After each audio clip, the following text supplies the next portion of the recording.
Good morning, everyone. Thank you for joining our CHED EduCanada webinar on renewable energy and renewing our commitments to the SDGs through capacity building, education delivery, and engaged research with remote communities under COVID-19. My name is Angel Cachuela, Trade Commissioner for Education and Agriculture of the Embassy of Canada in the Philippines. I will be your Master of Ceremonies for today. Please allow me to take this opportunity to introduce the team I work with in advancing Canada's international education strategy in the Philippines. The EduCanada team, including Ms. Ivy Mendoza, Trade Commissioner Assistant, the Brandzone team, the Embassy of Canada's service provider for all its EduCanada events, with Aldrey Calano, Josh Saez, Patrick de Belen, and Gian Betia. To the Commission on Higher Education's Chairman J. Prospero E. de Vera, CHED Commissioner Aldrin Darilag, the Deputy Executive Director and Director 3 of the International Affairs Service, Attorney Lily Milia, Ms. Elma Paz, the CHED ES team, speakers, Philippine HEIs, from colleagues from University of Saskatchewan who are joining us from Canada. Good morning and good evening. To open today's event, we respectfully request our esteemed Commissioner and dear friend for higher education, Dr. Aldrin Darilag, to open today's webinar. Dr. Darilag.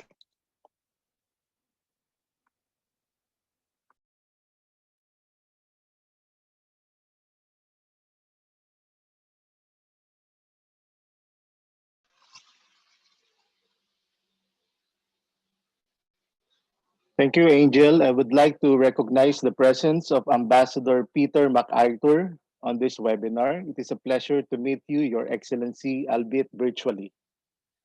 On behalf of the Commission on Higher Education, we thank our longtime partners in international education, the EduCanada team in the Philippines, led by Trade Commissioner Angel Cachuela, and the University of Saskatchewan, led by Dr. Megna Ramaswamy and colleagues from the School of Environment and Sustainability, Dr. Carl Weber and Dr. Greg Polzer, for working together in organizing this webinar.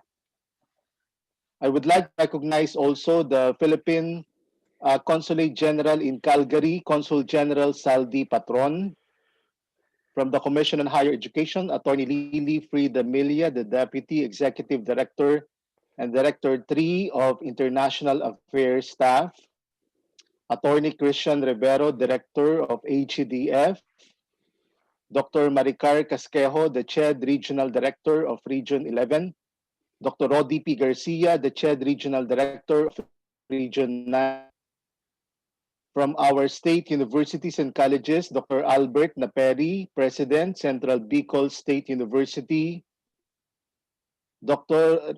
Regusevilla A. Pobar, the President of Bohol Island State University, Dr. Carlito P. Cadag, President, Camarines Sur Polytechnic College, Dr. Lourdes Generalao, the President of University of Southeastern Philippines,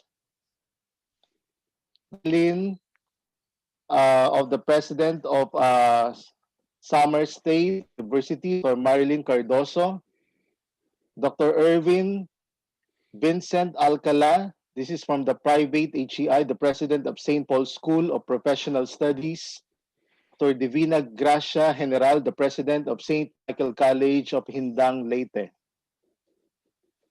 This is the second webinar conducted by CHED and EduCanada in collaboration with the University of Saskatchewan since the COVID-19 pandemic, and I am happy to announce that the statement of creation between the CHED University of Saskatchewan will soon be signed by Chairman J. Prospero E. de Vera III. The statement of cooperation shall strengthen the relationship between the CHED and the university to encourage teamwork in the area of learning resource. Our productive relationship with the University of Saskatchewan has been remarkable long before the inception of the Statement of Cooperation, as evidenced by the speakers from the university that were invited by the Commission in various academic exchange and bilateral exercises. Our Canadian education partners have signified their interest to contribute to the PhilChed Connect, such as the sharing of their resources, both print and non-print materials, and online or open access resources which support and exchange learning and teaching. From renewable energy to our commitments to the SDGs through capacity building, education delivery, and exchange research with remote communities under COVID 19 is an opportune and motivating topic. The experts from the University of Saskatchewan, like Dr. Greg Polzer, professor of the School of Environment and Sustainability, will present their innovative education delivery and research and the development on the United Nations Sustainable Development Goal number 7, clean energy, renewable and affordable energy. Access to a clean, modern, sustainable energy is critical for improving the health and livelihood of billions of people around the world. There is a growing evidence linking socioeconomic benefits with access to a reliable and affordable supply of electricity. Sustainable Development Goal number 7 focuses on a concerted global effort to ensure access to affordable, reliable, sustainable, and modern energy for all. Energy is interconnected with all the other SDGs, and recognizing these linkages are imperative for effective program implementation. The development and optimal use of the country's renewable energy resources is vital to the Philippines' sustainable energy agenda since it is an essential part of the country's low emissions development strategy and is crucial in addressing the challenges of climate change, energy security, and accessibility. On the 23rd July 2018, President Rodrigo Duterte signed Republic Act 11393, otherwise known as the Advanced Energy and Green Building Technologies Curriculum Act, in which His Excellency required to develop a curriculum on advanced energy and green building technologies in the undergraduate and graduate levels in consultation with the Department of Energy and CHED recognized higher education institutions. The curriculum shall focus on design resilience, natural resource conservation, and sustainable design and building practices, among others. The said curriculum shall prepare students for future careers in advanced energy and green building technologies to enable future engineers, architects, and urban planners to incorporate the concepts in the design of high technology buildings. In December of 2020, the Commission and Bank approved the creation of the Technical Working Group to develop implementing rules and regulations of the RA 11393. The TWG is composed of CHED, DOE, DPWH, DOST, UAP, IIEE, PICE, PSME, UP Diliman, Mapua, TESDA, and DepEd. The CHED is taking the lead in crafting the IRR along with the DOE, DOST, and other pertinent government agencies and stakeholders to ensure the efficient and effective implementation of RA 11393. The CHED recognizes the importance of providing assistance to higher education institutions in preparing the next wave of design and construction professionals, as well as the existing pool of architects, engineers, landscape architects, and planners all over the country to become proficient in the incorporation of advanced energy and green building technologies in the design and construction of green or high performance buildings. With our global partners, we are ready to eradicate barriers to make international programs available in the Philippines and bolster opportunities for our students to become global citizens as they experience international education. Key concerns and issues on renewable energy and SDG 7 will be tackled in this webinar, wherein institutions can contribute in the strengthening of our higher education sector. I wish to thank you, University of Saskatchewan, for your support to us during these unprecedented times by sharing your expertise to help our colleges and universities in the Philippines aligned with global practice. Thank you and mabuhay po tayong lahat. Thank you so much, Dr. Daridag, for such an inspiring presentation this morning. Your participation today, out of your busy schedule, signals that this is indeed an important matter for the Commission and other agencies in the Philippines. Thank you so much for your support and for believing in education in Canada. Thank you, sir. It is with deep regret that our ambassador, His Excellency Peter MacArthur, is unable to deliver his remarks live today for a very good reason, which he will explain in his remarks shortly. He extends his sincerest apologies for not being able to make it today, but he nevertheless took the time to prepare his remarks today, which we will play for you very shortly. Good morning, magandang umaga sa inyong lahat. Bonjour à tous.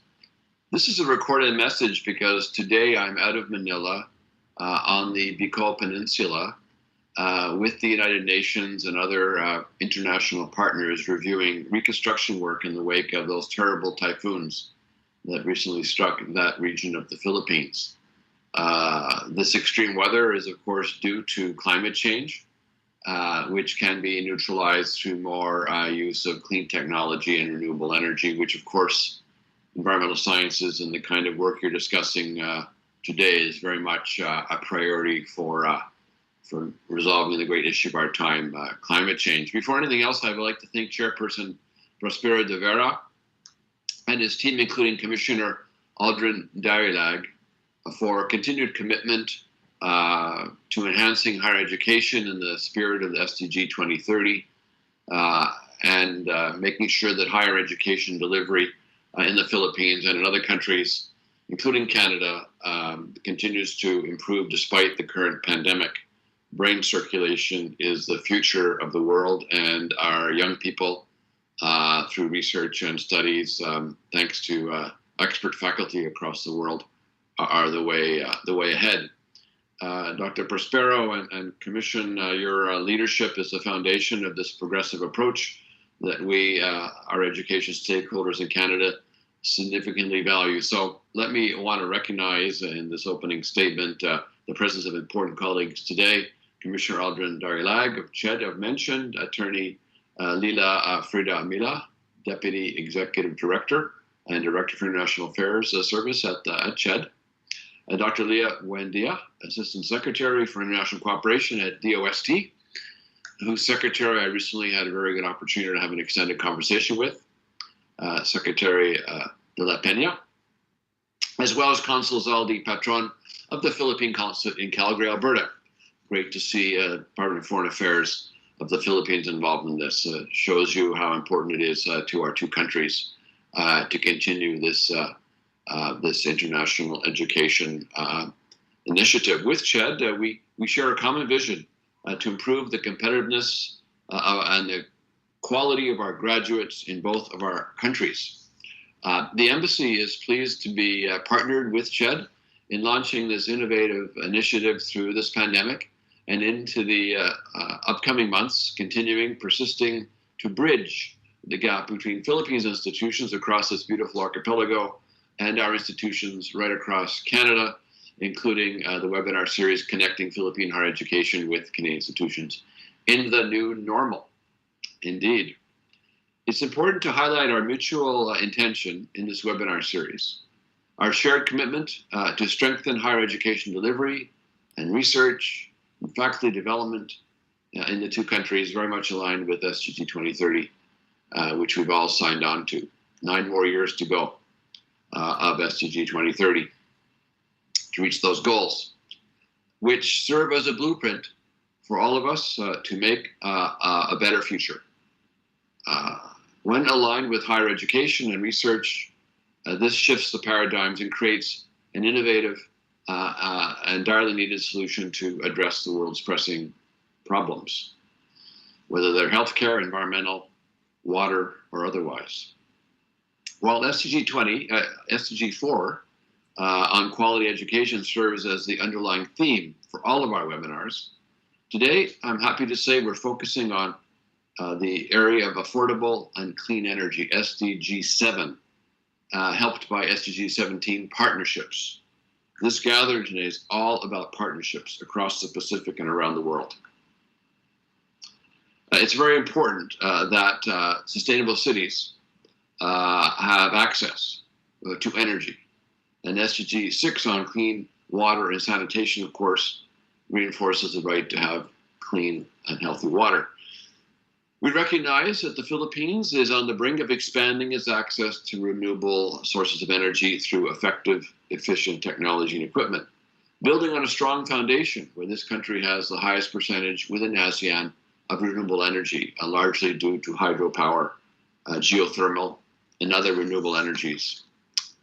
This is also an opportune time for key stakeholders like the higher education sector to contribute to the Philippines' important causes by enhancing access to relevant knowledge and innovation through education and producing and cultivating the talent so necessary to get us through these huge challenges. As I'm sure you know, Canada is home to some of the world's most innovative ecosystems that create novel solutions and address global challenges. Our research-based universities play a crucial role in developing these solutions because a third of the R&D in Canada is coming from our universities and our colleges. We're proud to work with our partner for this webinar, the University of Saskatchewan, more popularly known as USask. USask is home to some of the Canada's leading research institutions in the areas of agriculture, energy, mineral resources, Indigenous peoples, One Health, and the synchrotron sciences and water security. These are areas of specialization at USask. The university is ranked first in research funding increases and first in water resources research in my country, to name a few of the university's other accomplishments. It's also a Canadian university that is extremely interested and engaged with the Philippines, and I commend them for this continued interest and engagement. The university has the highest concentration of Canada research chairs with 118 world-leading experts, a significant investment made by the Government of Canada to achieve research excellence in areas such as engineering, natural sciences, health sciences, humanities, and social sciences. USask has been at the forefront of research and capacity building in the area of renewable energy in Canada to enhance energy security and expand the new areas of wealth creation, while at the same time reducing emissions and fighting climate change. The breadth of the work at USask's School of Environment and Sustainability, known as SENS, helps small communities across the country realize the full economic and social benefits of having access to renewable energy, especially in Indigenous communities. This is very much the future, and USASC is a pioneer at the forefront of expanding those horizons. Research plays a vital role in community energy planning, which increases access to energy in remote and rural communities throughout innovation and sustainable practices. So like the Philippines, Canada has remote rural communities and Indigenous peoples. Very much interesting similarities, common needs. On water security, which is one of the great issues of our time, quite apart from climate change, and they're related, of course, USASC has been working on developing new interdisciplinary science technologies and recommending policies to address issues related to climate change and pollution that put severe strains on water, sanitation, and of course related food production, irrigation. There are vast opportunities for all of you to collaborate with USASC on research and education delivery, drawing on their extensive experience as the Philippines advances the country's access to solar, wind, hydropower, bioenergy, geothermal, and importantly, and I think this is a really key area, waste to energy solutions. Through your collaboration with USASC, you here in the Philippines will gain an appreciation of Canada's capabilities in developing renewable energy solutions, including those needed to help rural and remote communities to increase their access to clean energy. A perfect area for Canada and the Philippines to work together, bridged by CHED institutions and USASC in Saskatchewan, in Western Canada. It is on this note that I want to thank our colleagues and partners at USASC, Dr. Karsten Lieber, Executive Director of the School of Environment and Sustainability, Dr. Meghna Ramaswamy, Director of the International Office of Vice President for Research, who I've met virtually on a previous webinar of this kind, and our key speaker today, Dr. Greg Pulzer, Professor of USASC School of Environment and Sustainability. With the expertise of these Canadian colleagues, we are able to stimulate so-called brain circulation to achieve global access to affordable and clean energy, and a common commitment to internationalization through collaboration, research partnerships with experts from around the world, including here in the Philippines. While our experts are with us to share their experience and knowledge on the topic at hand, this webinar is also an opportunity for everyone to share practices and lessons, both ways, learned as we work together to help each other build a better, sustainable future through higher education and research. No one country can achieve this. We need to band together as like-minded countries with common challenges to move forward together. Thank you, Dr. De Vera and your team, led by Attorney Lila Mila and Ms. Elma Paz, for your commitment to collaborate with Canada, with our embassy here and USASC as a key partner in higher education internationalization. The Government of Canada remains committed to continue working with Philippine industry, stakeholders, government institutions, and most especially CHED to organize meaningful and productive initiatives of this kind through webinars throughout the year. Earlier this month, I met with the Honorable Fortunata de la Peña, Philippine Secretary of Science and Technology, on this very topic. And shortly, I will be having a Zoom meeting with the Secretary of Energy of the Philippines. And these kind of discussions between academics and researchers often come up in our agenda. So in closing, to say my team at the embassy, led by our Senior Trade Commissioner, Lula LeBlanc, Trade Commissioner Angel Cachuela, and Trade Commissioner Assistant Ivy, are more than pleased to continue working with you to carry out this vision to the next level in terms of our educational cooperation. We are very willing to partner on innovation research, and we would be more than pleased to facilitate introductions between Philippine institutions and our top caliber universities, such as the University of Saskatchewan. So let me just say as I conclude, I want to leave you with an important thought. Research has helped us all solve global issues in all disciplines, and we are fortunate to have the opportunity to work with partners around the world to do just that today. So I want to thank everyone. Merci beaucoup tout le monde. Salamat po. Have a great meeting. Thank you.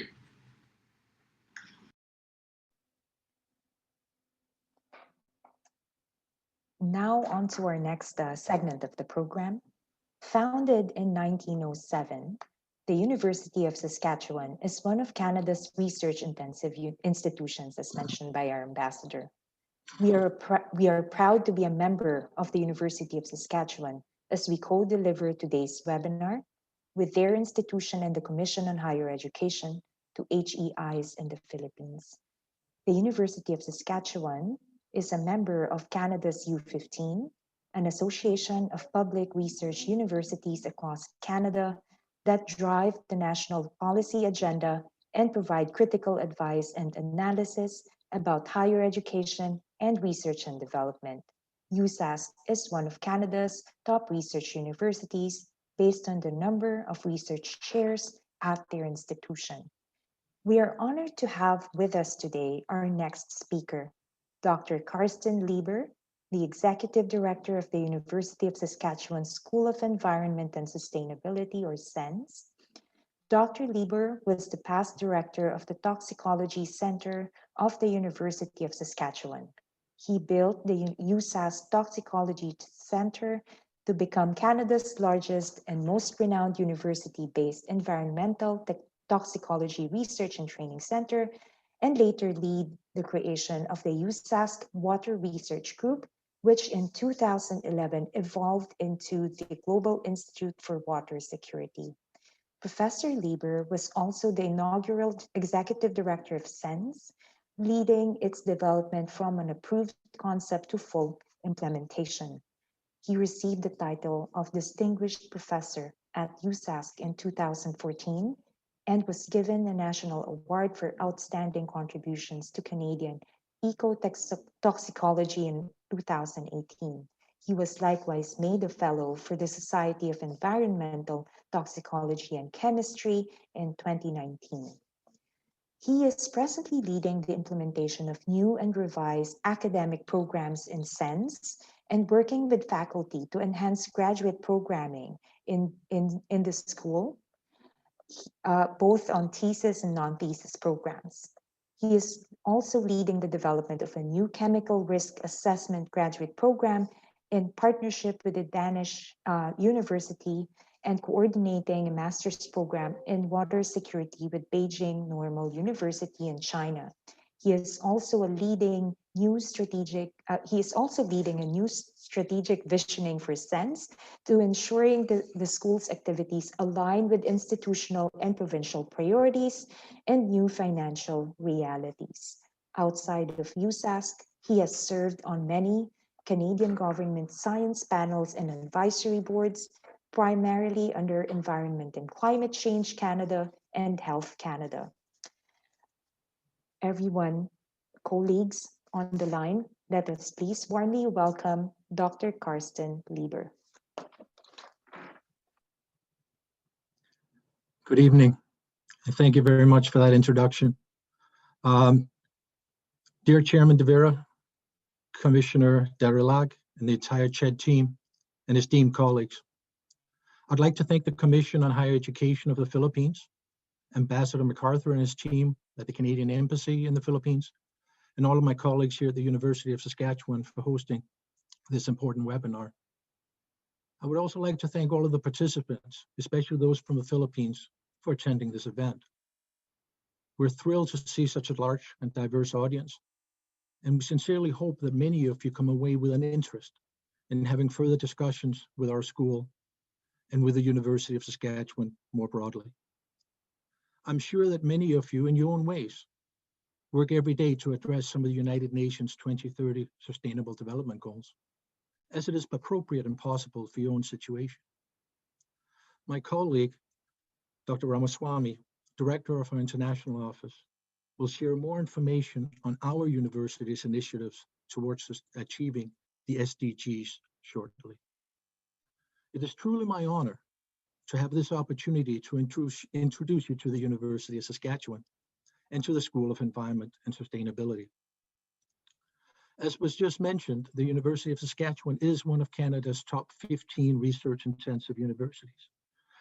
These are 15 medical doctoral universities that are home to world-class researchers using state-of-the-art infrastructure to make groundbreaking discoveries.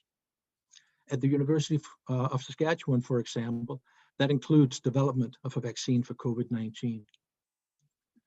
Collectively, these 15 institutions undertake critical fundamental research, train more students, entrepreneurs, and work with partners from public, private, government sectors to mobilize knowledge.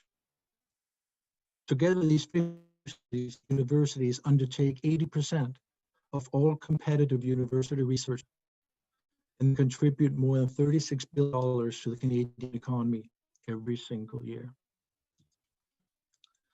The University of Saskatchewan has 6 signature areas that help define what our university wants to be known for, both nationally and internationally. These include agriculture, energy, resource, Indigenous people, and water security.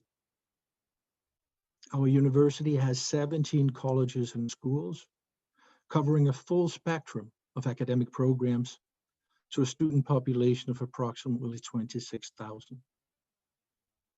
The School of Environmental Sustainability, or SENS, S-E-N-S for short, is one of those 17 colleges and schools. We're a graduate school focusing primarily on graduate education and training at the master's and PhD levels, and on research aimed at addressing some of the most important challenges that our planet and all of us face. These include environmental issues and sustainability in the broader sense, including environmental and biocultural conservation, but also specific programs on energy security and water security. We're also exploring the possibility of launching a new program in food security in the future. Our university's slogan is, "Be what the world needs." In the simplest of terms, apart from clean air and oxygen to breathe, what the world needs is access to clean water, healthy food, and a secure energy supply. From those 3 pillars, you can build prosperity and sustainable societies. It is therefore those 3 pillars that we focus on a lot in SENS. SENS is committed to contributing to and serving the global needs of our societies. We are after all, one large connected family. And in a sense, we work hard to prepare our students to recognize and contribute to solving many of society's most pressing challenges.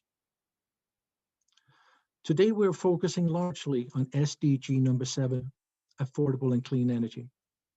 And my colleague, Pelzer, will speak to that shortly.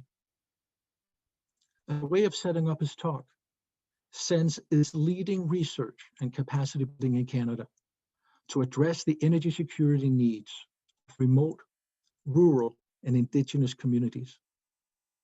To do so, we work with local communities, industries, utility companies, and government agencies in Canada and beyond in true partnership. And we welcome collaboration with institutions of higher education in the Philippines and other organizations who share these goals. I want to stress that while our energy security program is largely focused on northern communities, the content is equally applicable to remote, rural, and indigenous communities across the world, including in a country like the Philippines. Another important aspect of this program is that it's delivered entirely online. So people can join the program from anywhere in the world without relocating, as long as they have access to a decent internet connection. I would like to invite everybody and anybody listening and watching tonight to learn more about our programs on our website. We would also be happy to engage in further online meetings with anyone who is interested in energy security or who may want to learn more about any of the teaching and research programs in SENS. And of course, we would be thrilled to have both students and professionals from the Philippines join our energy security program. Our application deadline for the 2021-20 academic year is May 15th of this year, so there's still lots of time. Today's webinar on SDG number 7 represents an important forum for learning, sharing knowledge, and enhancing engagement in support of the SDGs, and for building and maintaining global momentum to accelerate the shift towards renewable energy systems and more universal energy access. It also represents a very timely and important opportunity for dialogue on how sustainable energy can play a central role in our collective efforts to build stronger, more resilient, and more sustainable communities. To succeed, we need to work together in broader and deeper partnerships to foster social progress, protect people and the environment, and create a more sustainable world. The Sustainable Development Goals need to be nurtured globally, but they also need to be nurtured in local communities so that lofty ambitions can take root everywhere. By working together, we can make the most of our collective strengths. We can share our learnings, our discoveries, our approaches, and we can help each other make progress in our own ways. Thank you again very much for joining us tonight. We're thrilled with the turnout, and I hope you enjoy the next 2 presentations. With that, I will turn it back over to Trade Commissioner Angel Cachuela. Thank you very much. Thank you so much, Dr. Lieber, for sharing how huge or how significant the contributions of SENS are to the world's to coming up with solutions to address the world's most pressing problems. Thank you for your support today or tonight, your time. We'll now move on to the next segment of the program. May we now invite our dear friend and colleague at University of Saskatchewan, a strong advocate of sustainable development in international education. Dr. Meghna Ramaswamy is the Director of the International Office of the Vice President of Research at the University of Saskatchewan, where she leads the internationalization strategy and the international research and partnerships portfolio for the institution. In 2019, she was elected as an executive committee member of the Commission of International Initiatives at the Association of Public Land Universities for a 3-year term. She also serves as a steering committee member of the International Relations Learning Community at the Canadian Bureau for International Education and Global Challenges University Alliance and the International Education Strategy Group for SASC Alliance, a provincial government initiative of the Ministry of Advanced Education in Saskatchewan, Canada. She is, as we've mentioned, a strong advocate for sustainable development in international education and is a member of the Education and Academia Stakeholder Group anchored to the United Nations to address the UN Sustainable Development Goals on SDG 4 or quality education. She also recently published a book chapter on interdisciplinary research teams for the SDGs in the Encyclopedia of the UN Sustainable Development Goals, Volume 17, Partnerships for Goals by Springer Nature. Colleagues, let us virtually welcome Dr. Meghna Ramaswamy. Hello, Angel. I'm just going to try and upload my presentation, so please bear with me. No worries, Meghna.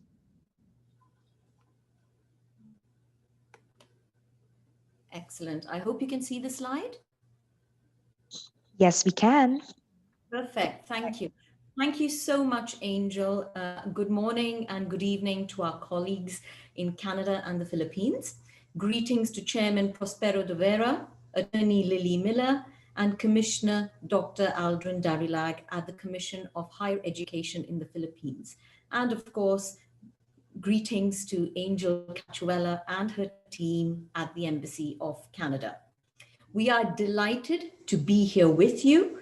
And before I begin, I would like to mention that I am accompanied by my international office team, at USASC, comprising of Ms. Lurley, our Senior International Specialist, Ms. Shirley Zhao, our International Partnership Specialist, Dr. Carsten Lieber, who you've just met, who's the Executive Director of the School of Environment Sustainability, and Dr. Greg Posler, who is a professor and Fulbright Scholar from the School of Environment Sustainability.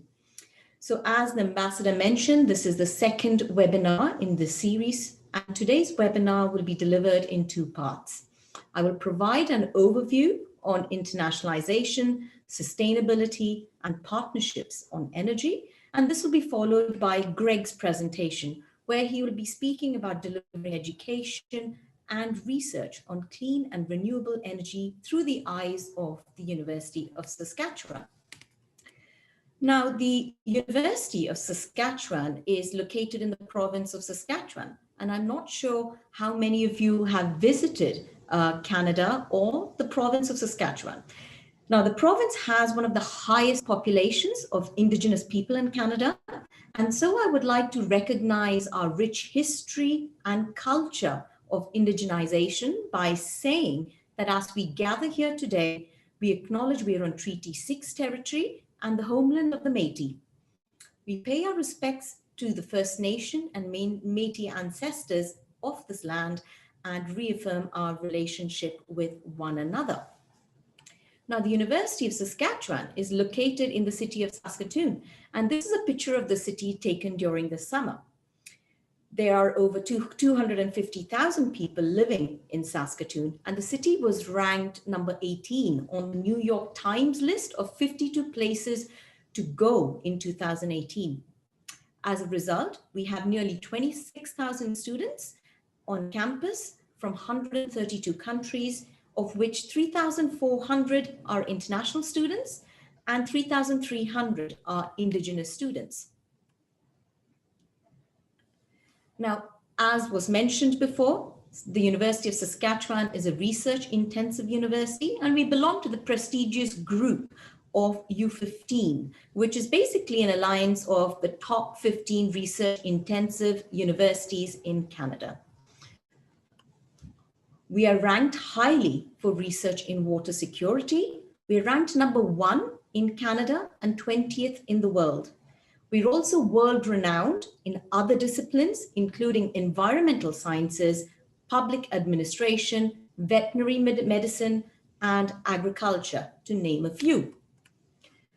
Now, in addition, we recently ranked within the top 100 institutions in the world for addressing the UN Sustainable Development Goals in the Times Higher Education Impact Rankings. We ranked number 4 in the world and 2nd in Canada for addressing SDG 2, Zero Hunger.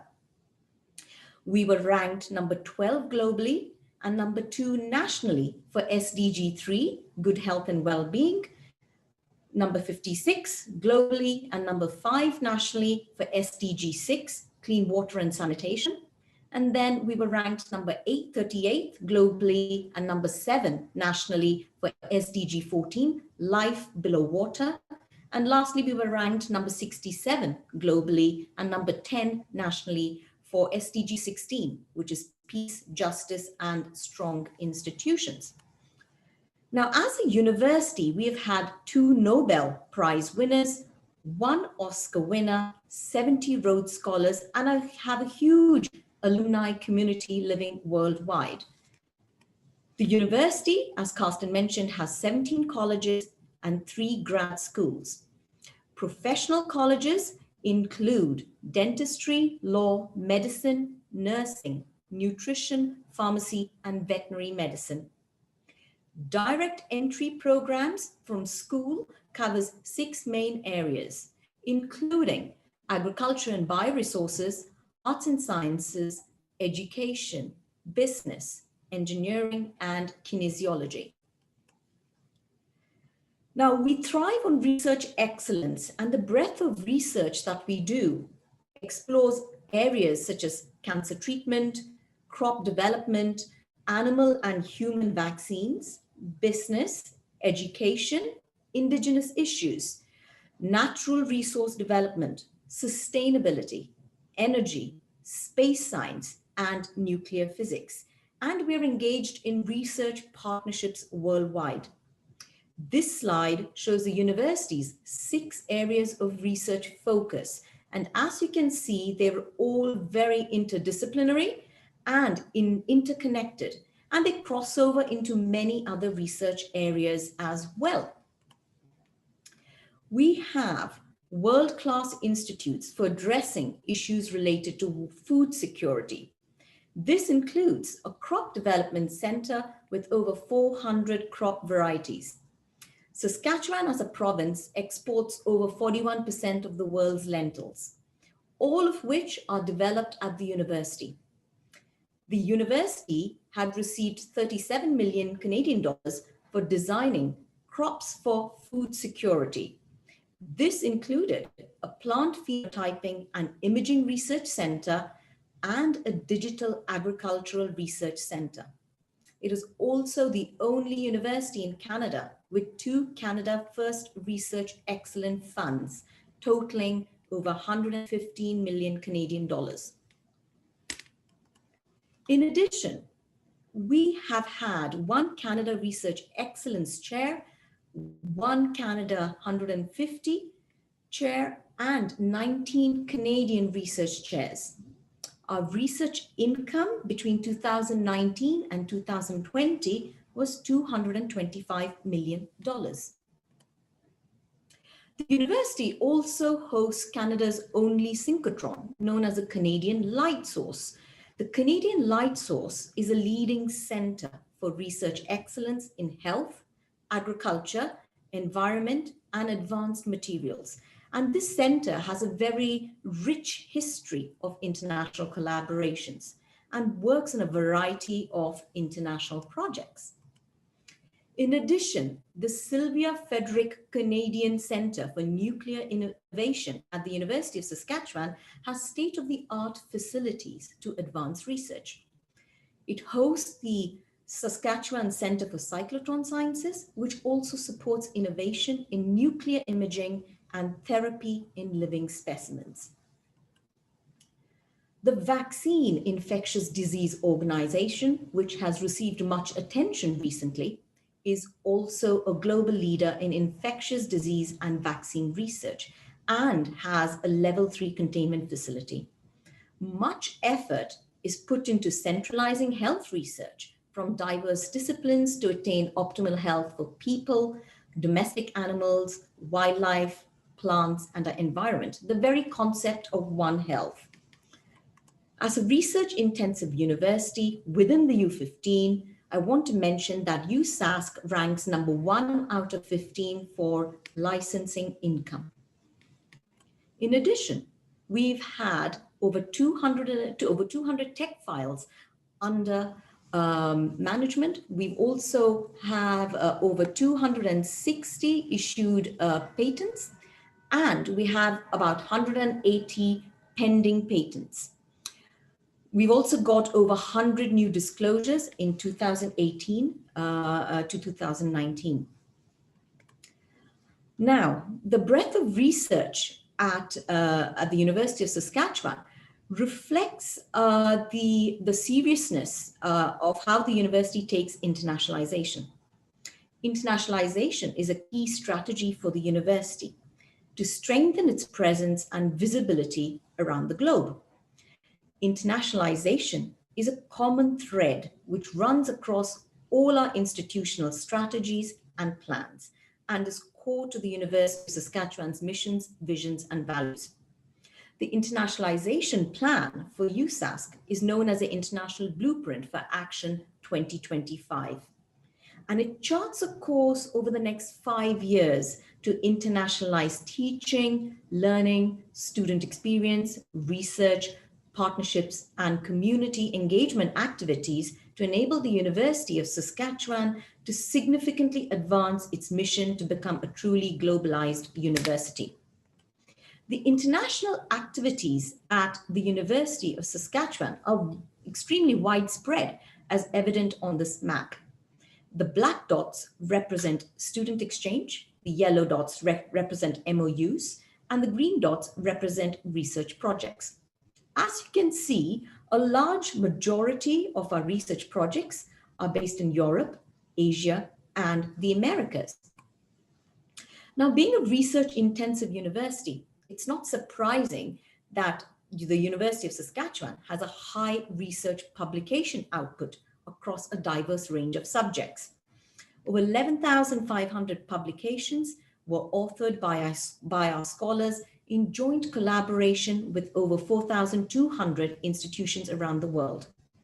As you can see, highlighted on the slide, a large majority of publications were in the field of medicine and life sciences, as well as in health, agriculture, and environmental sciences.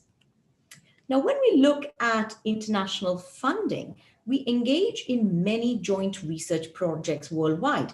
And this engagement has been consistent over time. Over a 3-year period, the cumulative revenue from international research alone has been around 56 million Canadian dollars.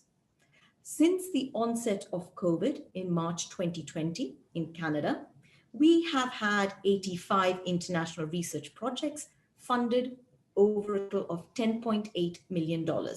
And many more research proposals are currently under development. And so we only expect that this number will increase over time. The heat map here illustrates our top 5 countries for our signature research area, energy and mineral resources. And this map is based on active international MOUs and agreements. Please note that this is not a true representation of the international research partnerships, as not all research collaborations result in MOUs or agreements.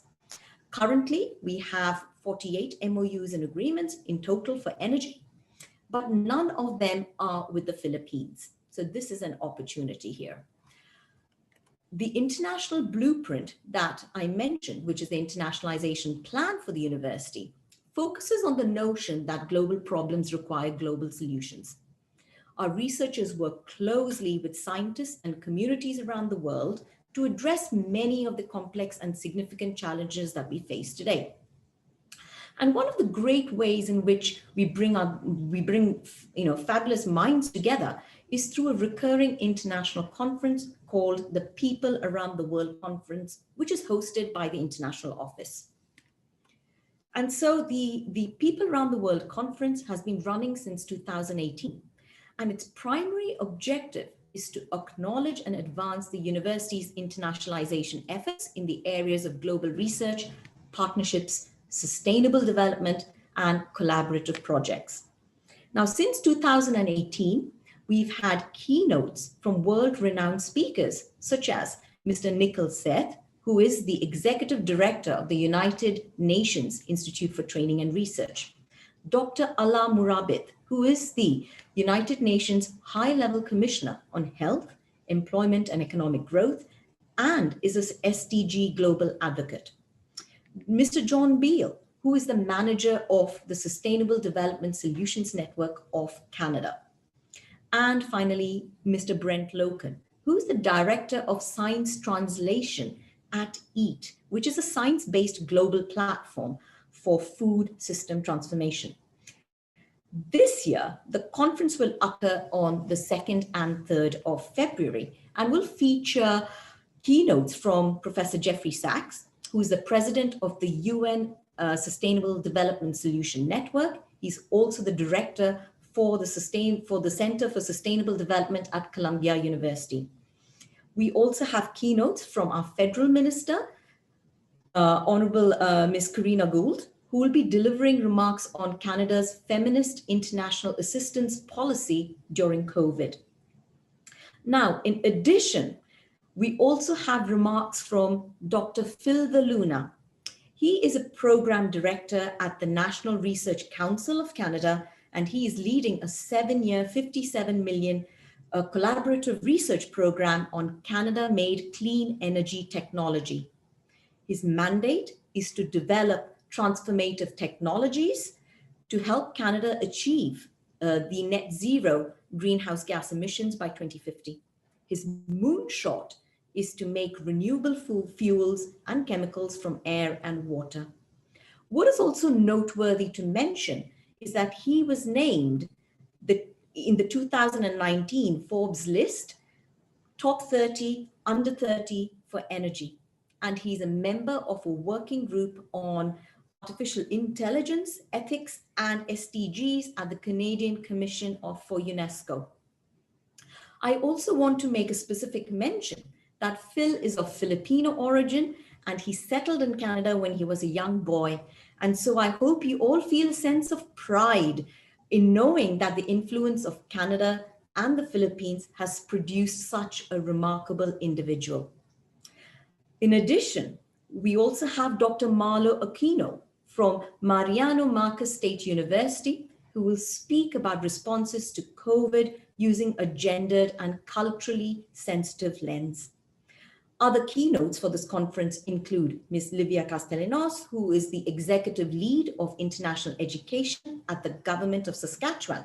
And she will be highlighting some newly developed initiatives in the province. Judge David Arno, the Human Rights Commissioner for the province of Saskatchewan, will also highlight some educational initiatives undertaken by his unit. I want to mention also that Greg's colleague, Andrea, will be presenting on climate action through capacity building in community renewable energy.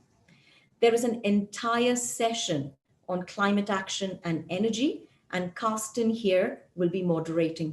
So I'd like to encourage you all to join so that we can all find a path forward in working together. Now, moving forward, we all know and understand the importance of the UN SDGs. We know that these global goals came into effect on the 1st of January 2016, following a historic United Nations summit in September 2015. And that this was an ambitious agreement between 193 UN member states. We know that the 17 goals, 169 targets, 223 indicators are all highly interrelated, and that they're intended for everyone, everywhere, to frame efforts to end poverty, protect the planet, and ensure prosperity and well-being for all by 2030. We also know that these goals are not legally binding and that each country faces specific challenge in pursuit of sustainable development. What is unique, however, is that all of the goals are underpinned by SDG 17, Partnerships for the Goals, and that none of these goals can be achieved without global collaboration. So the 17 goals which are shown here cover a variety of areas and so serve as a roadmap to shape our future towards human progress. They are transformative, with progress of one goal impacting on the progress of the other. Collectively, they are based on 5 pillars known as the 5 Ps. And the 5 Ps stand for people, prosperity, peace, partnership, and the planet. Now, in terms of energy, we all have a role to play. We know that overconsumption, overpopulation, poor infrastructure, unexplored renewable energy options, energy wastage, natural disasters, and political events all contribute to imbalances in our energy supply and the deterioration of our ecosystem to obtain and dispose of these resources. As learners and educators, we need to understand, educate, and be informed of different energy resources, both renewable and non-renewable. And what are the advantages and disadvantages regarding environmental health, safety, and sustainability issues? Only through collaboration and partnership will we be able to understand what energy is used for in different regions of the world. This will help us understand how policies can influence the development of energy production, supply, demand, and usage. But most importantly, we need to be able to communicate the development, the need for energy efficiency and sufficiency, and educate ourselves and others on how we can apply and evaluate measures in order to increase energy efficiency, sufficiency within our personal spheres of influence. And taking all of that into account, Goal 7 specifically aims to ensure access to affordable, reliable, and sustainable energy for all. Energy is power, the power to participate and build for our economy, transportation, health, and livelihoods. Harnessing and harvesting energy resources like wind, solar, water, oil, and gas impacts our environment and the ability for our future generations to do the same. This goal seeks to establish sustainable energy systems to reduce our impact on the environment and address energy inequality and access. Now, energy lies at the heart of the 2030 Agenda and the Paris Climate Agreement. And so, interestingly enough, SDG 7 represents a first ever universal goal on energy.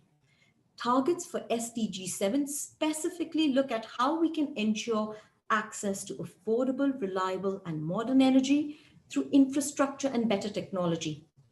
Promote energy efficiency by developing technologies that waste less energy.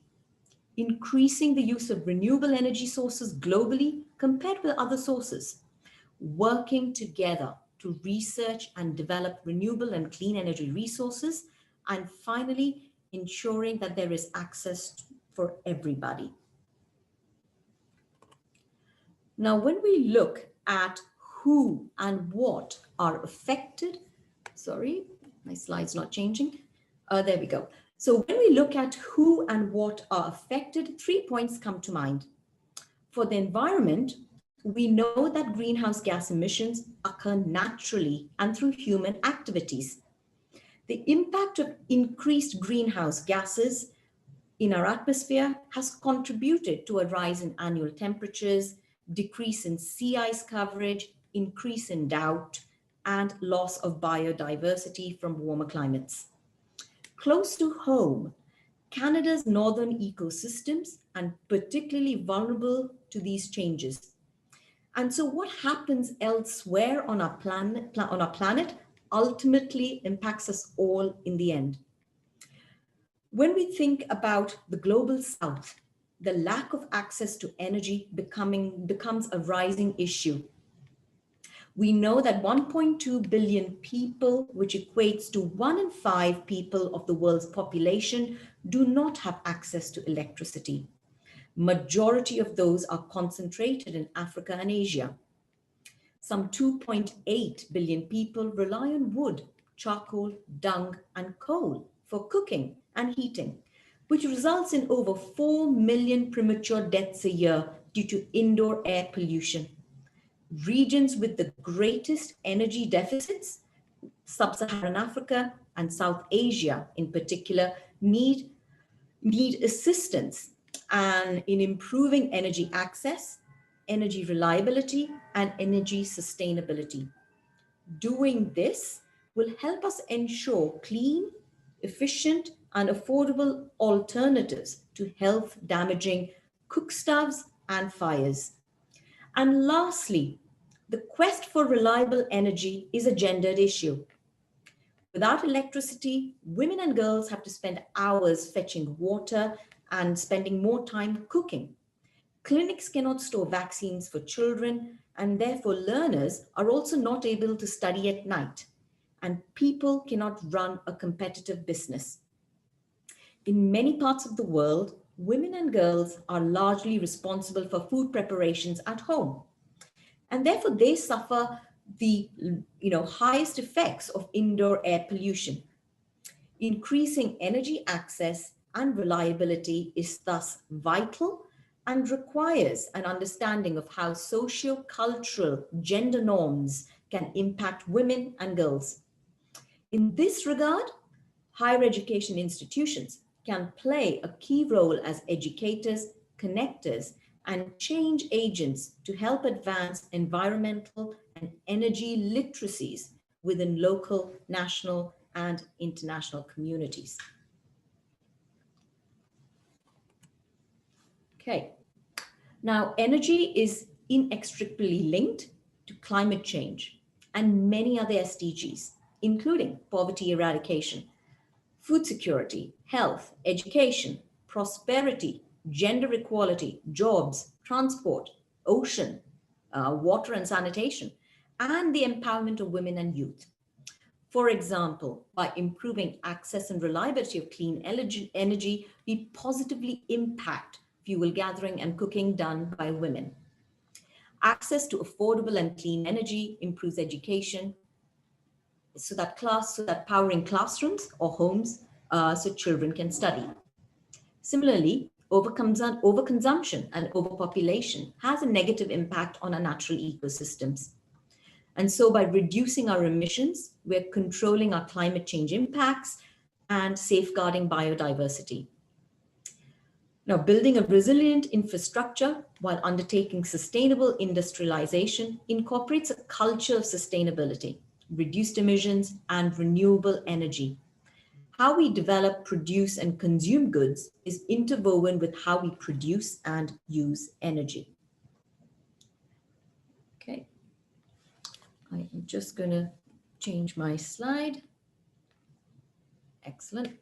Okay, so our commitment to achieving the SDGs has not changed, but the urgency to act has. And this was a statement made by Mona Joule, the president of the UN Economic and Social Council. Today's societies are highly interconnected, and we are all part of one global interdependent system. Universities have a unique role to play within that system of promoting sustainability through the processes of knowledge transmission and research. Through multidisciplinary and interdisciplinary collaboration across sectors, communities, and people, resources can be mobilized to accelerate the implementation of the SDGs. Achieving SDG 7 will require strengthened political will, increased levels of investment, and scaled up multi-stakeholder partnerships. All stakeholders need to step up to achieve universal energy access and accelerate clean energy transitions in support of the 2030 Agenda and the Paris Climate Agreement. We live in very unusual times, and there is inevitable complexity and uncertainty. There is confusion, ambiguity, and some lack of trust in science and the government during the COVID-19 pandemic. And so there is a need to build back better and differently with trust, understanding, respect through continuous learning to create a more prosperous and just future for everybody. It is important that social solidarity becomes an outcome of education. COVID-19 can help us reconceptualize what education is all about. For example, how can we flatten the education curve to ensure everyone has the same benefit, whether they are in the global south or the global north? How can we do it in a way to ensure that society becomes level through the framework of the Sustainable Development Goals and higher education? The University of Saskatchewan's president has mentioned that sustainability as one of his top priorities for the university. There are many, many ways that we can weave sustainable development into what we do at an institution. We can develop a sustainability strategy, like we have at the University of Saskatchewan.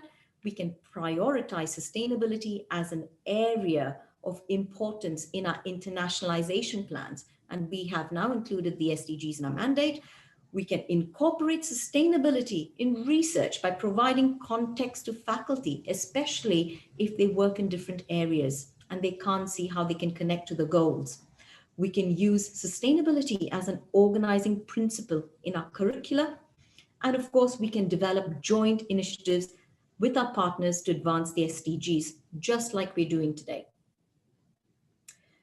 There is also another way that we can advance the SDGs.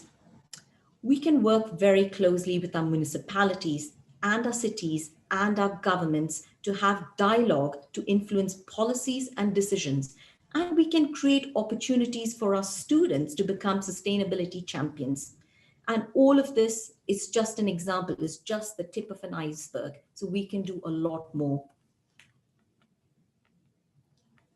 Okay. One second. Okay. So the international office at the University of Saskatchewan plays a key role in advancing the SDGs through a research and internationalization lens by identifying programs and initiatives of interest for both the institution and its partner. For example, the office provides a breadth of services that ranges from facilitation of global research projects, partnership development activities, and advancing our internationalization plan consisting of the SDGs at the institution. I also want to highlight some services offered by the International Office which can help spur some initiatives and activities going forward. The International Office team is constantly seeking opportunities for our internal and external stakeholders to participate in joint research activities.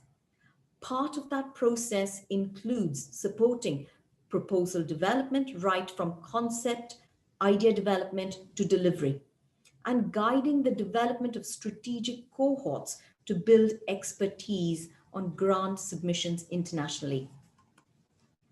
The internationalization plan at the University of Saskatchewan has dedicated funding mechanisms to spur research and engagement with our global partners to address global problems. These include international travel grants to support incoming and outgoing global ambassadors who serve as international experts on joint research and teaching activities, an internationalization fund to recognize internationalization champions, and a travel award to visit partners. The second set of grants here for international projects primarily supports our researchers working with scientists and communities globally to address significant and complex challenges, spur research innovation, and partnerships.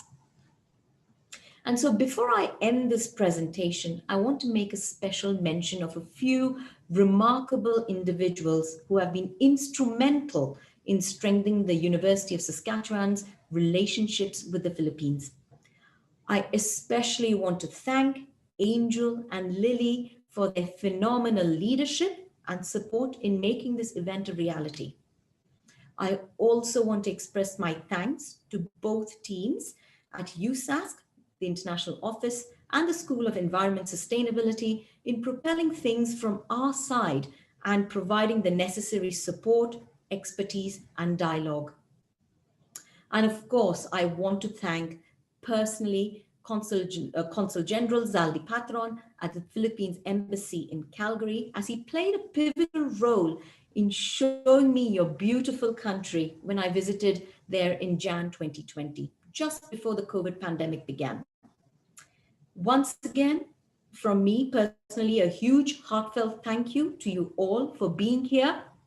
I hope that once the pandemic subsides and things get a bit more normalized, you will make plans to visit the University of Saskatchewan in the future. Thank you so much for your attention. Thank you, Magna, and to your team, Lou and Shirley, for your significant support for sharing USask's internationalization agenda and for such an enlightening presentation this morning. We hope that provided an overview of USask's partnership interests in the Philippines, the alignment of their internationalization mandate with the UN's SDGs through their sustainability strategy, and their contribution towards the achievement of all the SDGs, particularly SDG 7, through the important work that they do. We invite everyone to welcome the opportunity to participate in the upcoming People Around the World conference to be hosted by the University of Saskatchewan. We will provide a recording of today's webinar after today's event, as referenced by Ms. Elma Paz of the Commission on Higher Education and chat group, as well as a link where you can register to participate in their conference. We also advise everyone to please park your questions for now. We know that you may have a million of them ready for you to ask during our Q&A. as we will have a Q&A session to address all inquiries to Dr. Ramaswamy, to Magna, and our next presenter. We now invite all of you to take a short break, and we will see all of you in about 15 minutes. Thank you, everyone, and we'll see you again shortly.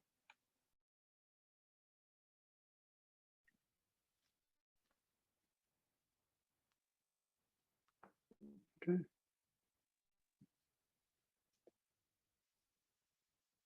Hello.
Colleagues, we will now move on to an important segment of today's webinar.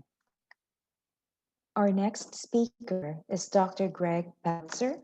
Dr. Greg Peltzer is a professor in the School of Environment and Sustainability, or SENS, at the University of Saskatchewan. For more than 3 decades, Dr. Peltzer has been a passionate leader and advocate for the critical role of publicly engaged scholars and for capacity building in Indigenous and remote communities. A political scientist by training, his deep connections with industry, government, NGOs, and Indigenous communities in Canada and across the circumpolar states successfully drive numerous initiatives. Currently, Dr. Peltzer serves as an advisor and negotiator for Sask Power, the provincially owned electricity utility in Saskatchewan, working toward a global settlement with a major First Nation in northern Saskatchewan that will resolve historical issues on a hydro facility and build new relationships going forward. Dr. Peltzer was also the negotiator on behalf of the Federation of Sovereign Indigenous Nations, or FSIN, and helped negotiate the sustainable funding model with the Government of Canada and the province of Saskatchewan.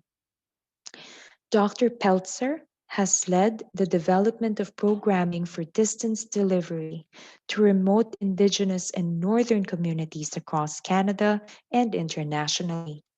Dr. Peltzer was the founding director of the International Center for Northern Governance and Development, and he served as the inaugural dean of undergraduate studies at the University of the Arctic. Among the multiple programs he developed, he most recently led the development of the first joint degree between Canada and Norway, the Master of Governance and Entrepreneurship in Northern and Indigenous areas. At the University of Saskatchewan, he led the development of the newly launched Master of Sustainability in Energy Security, a distance delivered program to train next generation of leaders from Indigenous remote and rural areas in community energy planning and the development of renewable energy projects to meet local energy security needs. Dr. Peltzer is an award-winning scholar in his field of research. Currently, he is the co-director with Dr. Bram Noble of a multi-million-dollar Social Sciences and Humanities Research Council, or SSHRC, partnership grant from 2019 to 2026, Community Appropriate Sustainable Energy Security, which spans 17 Indigenous and Northern communities across Canada, Alaska, Norway, and Sweden. He also is the lead of the Renewable Energy in Remote and Indigenous Communities flagship initiative at the University of Saskatchewan and lead of the U-Arctic thematic network on renewable energy. Colleagues in Philippine academe, other organizations that we have with us on the line, let us warmly welcome Dr. Greg Peltzer. Dr. Peltzer. Thank you so very kindly. I'm going to do like Magna and hope I manage the screen sharing exercise. So, dear colleagues, mabuhay. It's a great honor to be with you here today, and I do want to extend to Angel and her colleagues, the Canadian Embassy, to Ched, and everyone here in attendance who's made this possible, and of course to our colleagues at the University of Saskatchewan, Magna and her team who have helped to put this together. Now, I'm very pleased, actually very excited about the potential opportunities for collaboration between Canada and the Philippines, and more particularly between Saskatchewan and the Philippines in the area of renewable energy. And when you look at my title of this presentation, I want to share with you today about renewing our commitments, and the idea of renewing, obviously, renewable energy. But it's also renewing relations with Indigenous peoples, peoples from rural areas, peoples who are underserved in our respective countries. And the critical ingredient, of course, is capacity building. That's probably the single most important factor that's going to make the changes required and necessary so that not all communities are left out of the energy transition that's going on. The young professional you see in the bottom by the United Nations symbol, her name is Bridget Lim, and she is actually a resident in Manila right now, but she's also a student of ours at the University of Saskatchewan in the School of Environment and Sustainability, and we're very proud to have her as a student. And as soon as COVID-19 we get past that globally, she'll be coming to Canada, to Saskatoon, to do her field work. She's simply an outstanding candidate, someone the Philippines should be profoundly proud of. Worked for the United Nations Development Program, and now is working with advancing renewable energy in the Philippines, especially the rural Philippines. Now is advancing her education in partnership with us. We're going to benefit tremendously from the experience she'll be able to bring to Canada, and I hope we'll be able to enrich her experiences and strengthen those opportunities back home in the Philippines. It's let's see here. Saskatchewan. And I almost want to apologize for a province's name on one level, because anywhere I go in the world, whether it, and we hear today in the Philippines, whether in Russia, Sweden, Norway, everyone has trouble with the word Saskatchewan. And it's a bit unique among Canadian provinces in its name. But even though it's hard to say, you can see where Saskatchewan is located in red in Canada. At least what we have going for us, it's very easy to draw, 4 straight lines. And that is Saskatchewan. It's I would be remiss given it's January. I know it's belated, but I wanted to wish everyone Malagang Bagong Taon. And I have to talk about mispronunciations. So my wife is originally from the Philippines.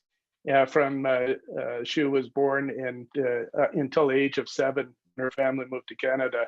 She lived, her home community was in Parañaque.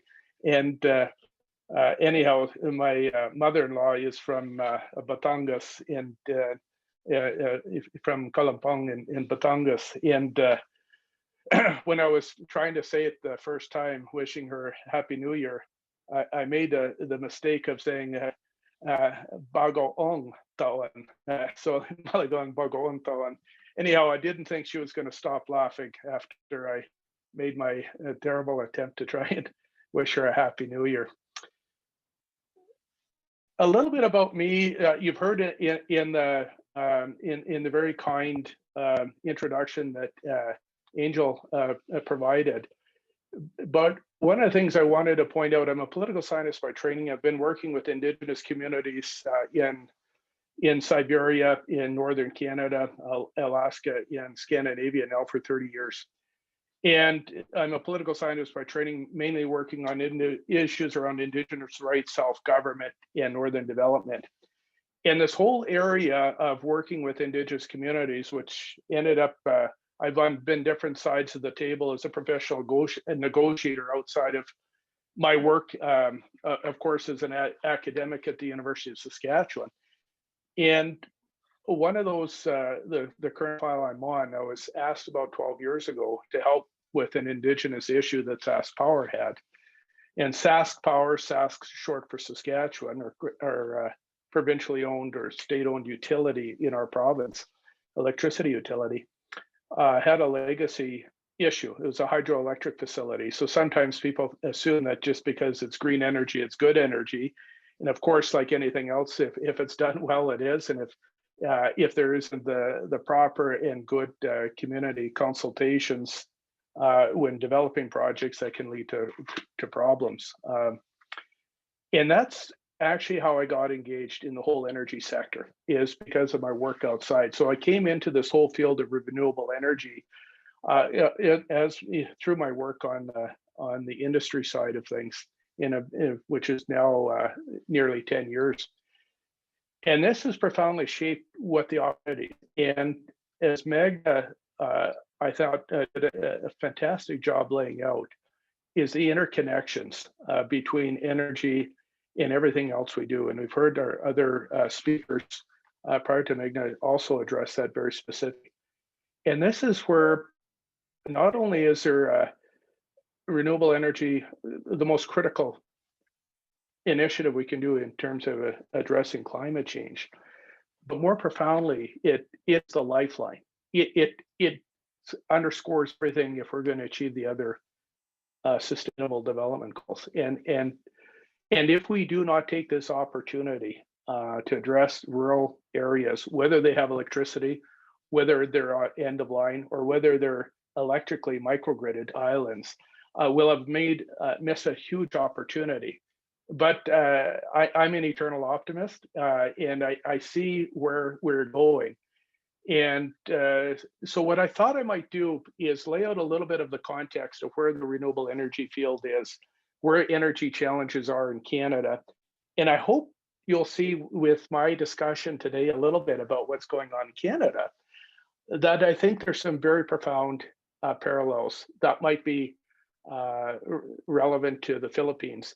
And there's a lot of things that are going on in the Philippines, challenges and changes in the energy sector, that I think Canada could be fundamentally enriched by the Filipino experience. So that is the context. And then what I want to move into more specifically, flaws and all, I don't want to claim we're getting everything right, but we're trying to move in the right direction, at least, in terms of how the university has a very special role.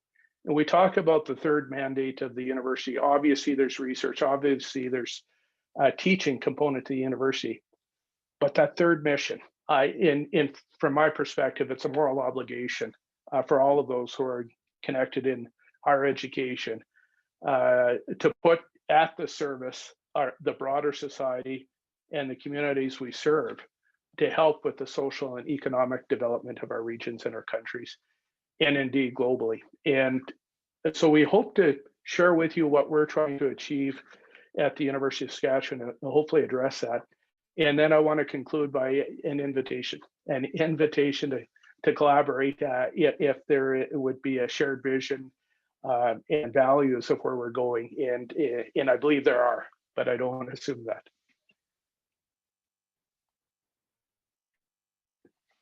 If we take a look at this map, it's one we developed with our friends at the University of Alaska Fairbanks. And this is looking at the globe from the top down. So let's suppose we're up in a space shuttle or the Space Center up in outer space and looking down on the Earth. And when you look at this globe, one of the interesting things, if my cursor, you can follow it around, all of these red dots represent communities that have local electricity, but no transmission lines to them. They're microgridded, they're isolated, they're electrically islanded. And if you look at Greenland, you look at virtually all of northern Canada, all across Russia, you have literally hundreds and hundreds of communities like that, not unlike much of the rest of the world, frankly, outside of the OECD countries. And in that regard, many of our Indigenous, northern, and remote communities have, in fact, profound experiences and shared experiences and shared circumstances with much of humanity. And as we know, there's about 1 billion people on this planet, and I believe it's roughly about 10% of the Philippines that does not have electricity access. And I know the Philippines has made a very bold, ambitious target to electrify the entire country. And but just to know, you have a common friend in Canada in terms of addressing these huge challenges of electrical islandedness. You see these darker gray, these are regional grids. And then you see here, this is where the main transmission, main connection exists. So all across the circumpolar north, among those 8 Arctic states, the only place that is fully grid connected is actually the 3 mainland Scandinavian countries. The rest of us share what much of humanity shares, some big electricity challenges. So I wanted to put that in context, because when you look at where we are in Canada right now, we have 280 off-grid diesel communities representing about 200,000 Canadians. And 144 of those communities are Indigenous. So to put it in another context, 5% of Canada's population are Indigenous peoples, but they represent 50% of the off-grid diesel communities. A diesel's not clean, diesel is expensive, and you're also carbon captive because you're relying on supply chains, and sometimes in very inclement weather and difficult climatic conditions to make sure that those supply chains are operating. And that makes a very big challenge, and it's costly. And these are among some of the most economically challenged in some of the poor communities, frankly, in Canada. So it is more than a double challenge for Indigenous communities. And renewable energy has the promise of addressing some of those kind of cost challenges, but also energy security challenges, which are so important for a modern society. To put things into context, in a Canadian context, the numbers per se aren't as important really as what it is the relative cost. So in Canadian dollars, it's about in Nunavut, for example, there's a subsidization of about 28.4 cents per kilowatt hour. But that's for the first 1,000 kilowatt hours in the winter, 700 in the summer. The unsubsidized rate in Iqaluit, which is in the far eastern Arctic, and you can get a glimpse of what those communities look like in the top right-hand screen of the PowerPoint in the winter, and of course when it's ice-free in the summer. But that's the regional capital for the territory, which extends nearly to the North Pole. When you get further away from Iqaluit into Kugaruk, now you're looking at 112 cents per kilowatt hour. By comparison, in the province I currently live in Saskatchewan, it's only 14.5 cents. So imagine if you're paying nearly 10 times the price to heat your home, if you're heating with electricity, providing basic power, but your income might be paying 10 times for the price for that power service, but your family income might be at 25% or certainly less than half of somebody who has much cheaper energy. This energy poverty nexus is very real and very profound. In Canada right now, the current government, aligning, of course, with Sustainable Development Goals of 2030, is trying to make them ambitious in very parallel to goals of the Philippines of fully electrification. It's trying to get to all the northern remote communities that are on diesel power plants to reliable clean energy, and typically renewable energy. The interesting thing about renewable energy, if you're looking at local energy sources, they're almost by definition local, whether it's biomass, solar, wind, micro, run-of-river, hydro, those kind of resources, and which is curious in and of itself. But to know that that's where we're trying to go, and this is a huge commitment by the federal government. So we're going to be seeing billions of dollars being spent by the federal government in this area. So what are the challenges to achieving those 2030 goals? The first is obviously, I shouldn't say obviously, but it is, in the policy and regulatory space. And these are kind of things, are you allowed to actually sell electricity if you're a community? Can you build electricity? Can you create your own utility? Can you create your own electric cooperative? And At what rate are you allowed to sell? Who's allowed to buy? What we have happening right now is something very much out of sync, and this is occurring globally. It's not particular to any one country. Is that when we built power grid systems globally, they're really built in a post Second World War era in the 1950s. And that whole push for electrification put into cheap, reliable power. You had highly centralized, certainly centralization of electricity, and those kind of lock in. And so those kind of things are going to require changes if we're going to be successful in this energy transition.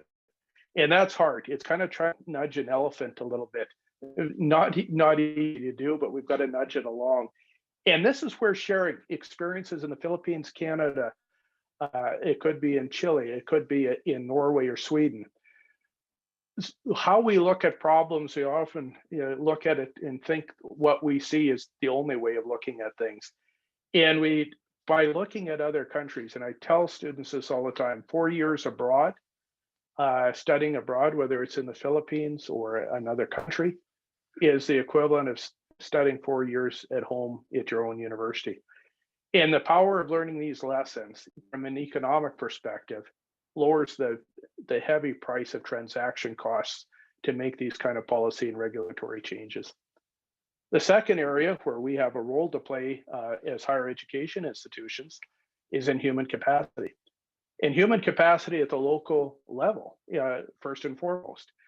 New technologies that are being adopted, new management systems, things like how do you negotiate a power purchase agreement for selling and buying electricity between a local community and, say, a private operator or a government-owned utility. This is new frontiers. The technology itself is new and changing. So financial models, governance models, and so forth. But that requires human capacity and the skill set to operate not only technically, but also on a managerial level, the business of operating local renewable energy projects and local utilities. Human capacity is the second big one. And the third is financial capital. This is a challenge. If you're a smaller community, rural area, you may not have the immediate financial capital invest in renewable energy technologies. And where they have done things and been very innovative, and I'll give an example of Alaska where they did. It's interesting. Everyone is quite surprised, but a very progressive, forward-thinking governor in the state of Alaska created a public policy plan to get the state of Alaska to 50% renewable energy. And in doing so, addressing the needs of these vulnerable blended diesel communities, these poor, economically poor Native Alaskan communities by and large that are have a high level of energy insecurity, a renewable energy fund they could apply for and get the capital investment. A lot of times it was a forgivable loan or a grant to get that in.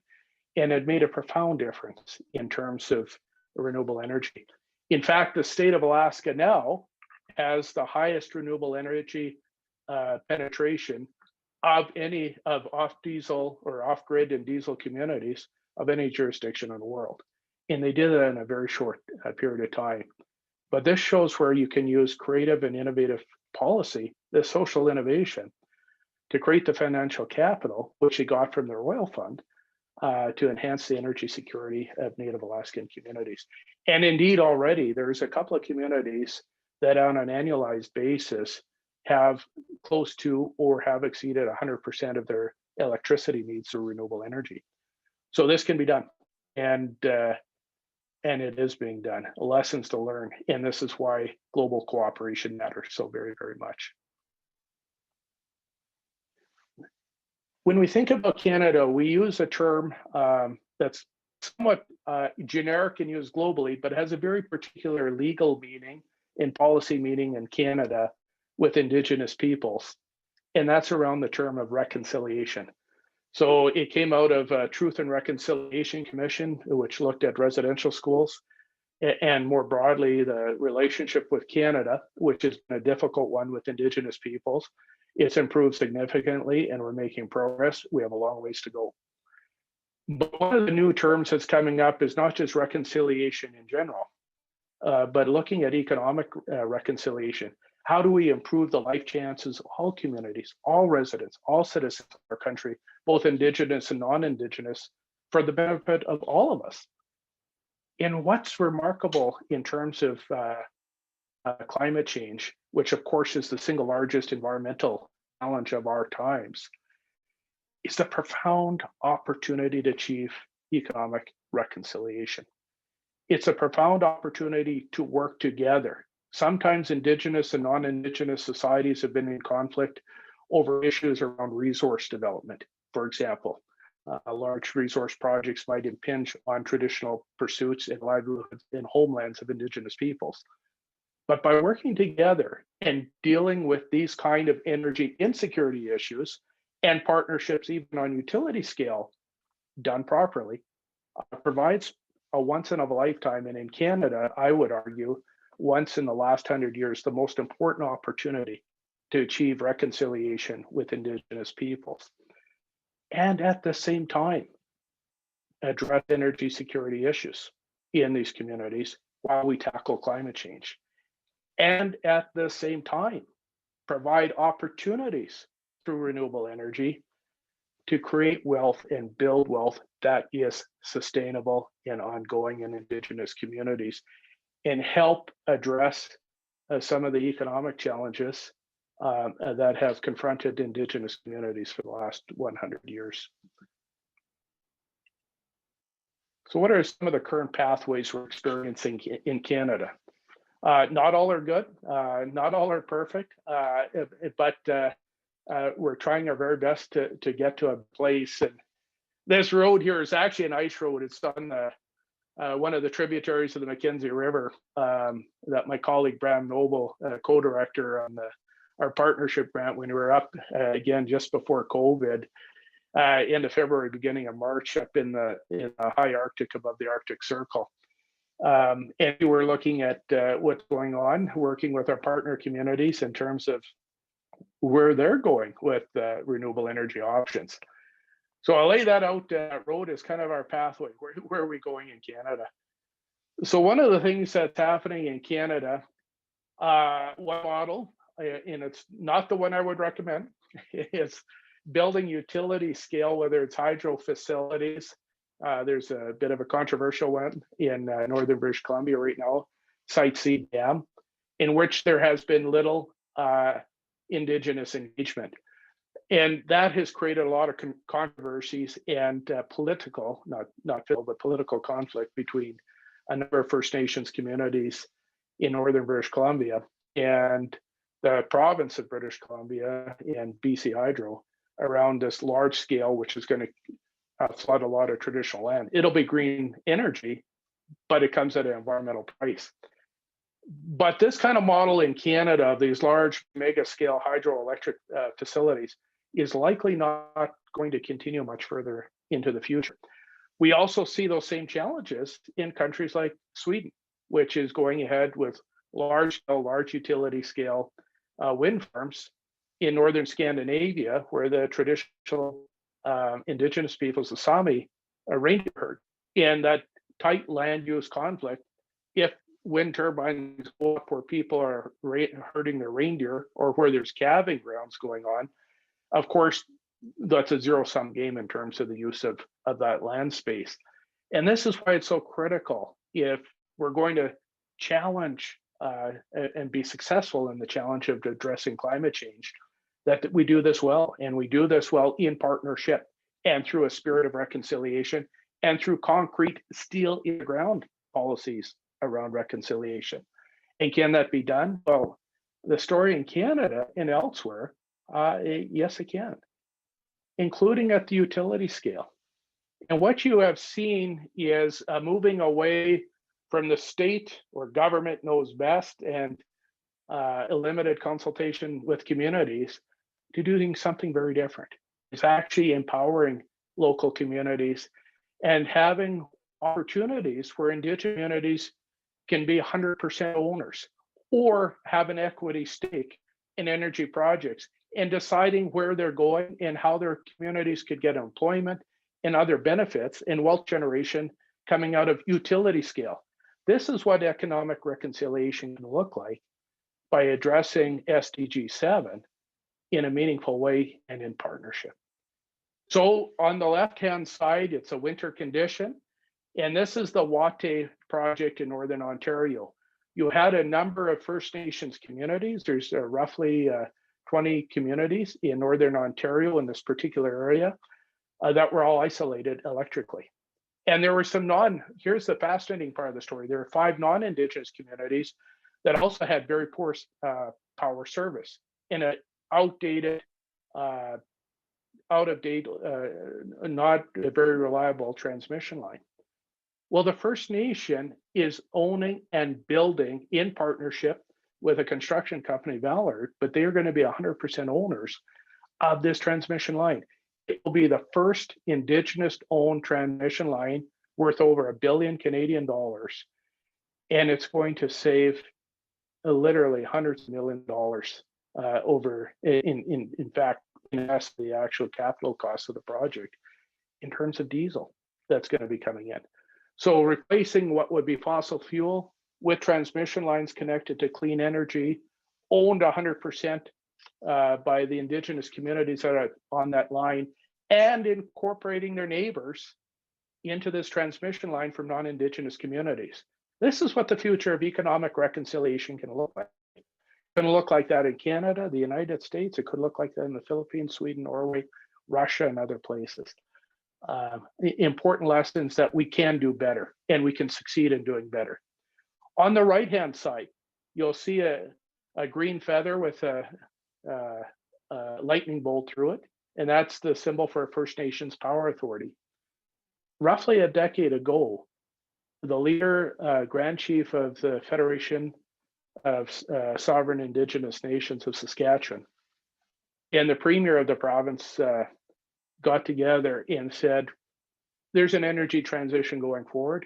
First Nations peoples, Indigenous peoples in the province want to be part of this transition going forward and want to participate in helping to build energy projects, clean energy projects that can benefit our communities and the province as a whole. But we don't have that capacity or know-how, et cetera, right now. Very few communities do, Indigenous or non-Indigenous. So they created an entity called First Nations Power Authority, which it's technically a nonprofit. It's arm's length, both from Indigenous governments and from the provincial government, whose job is to work in partnership and provide and facilitate the capacity building at the community level.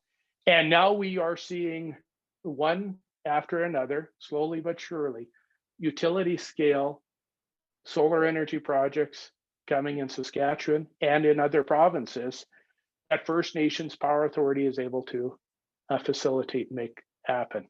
And this is the chief of Cowessess First Nation, which is one of the first First Nations to build on reserve local renewable energy. They have both solar and wind, and they did it on a small scale, but now they have what we call a carve out or a piece of the pie of 10 megawatts of solar energy. George Gordon First Nation is another one. Star Blanket First Nation is also building those two, another 10 megawatts. But that looks like the future.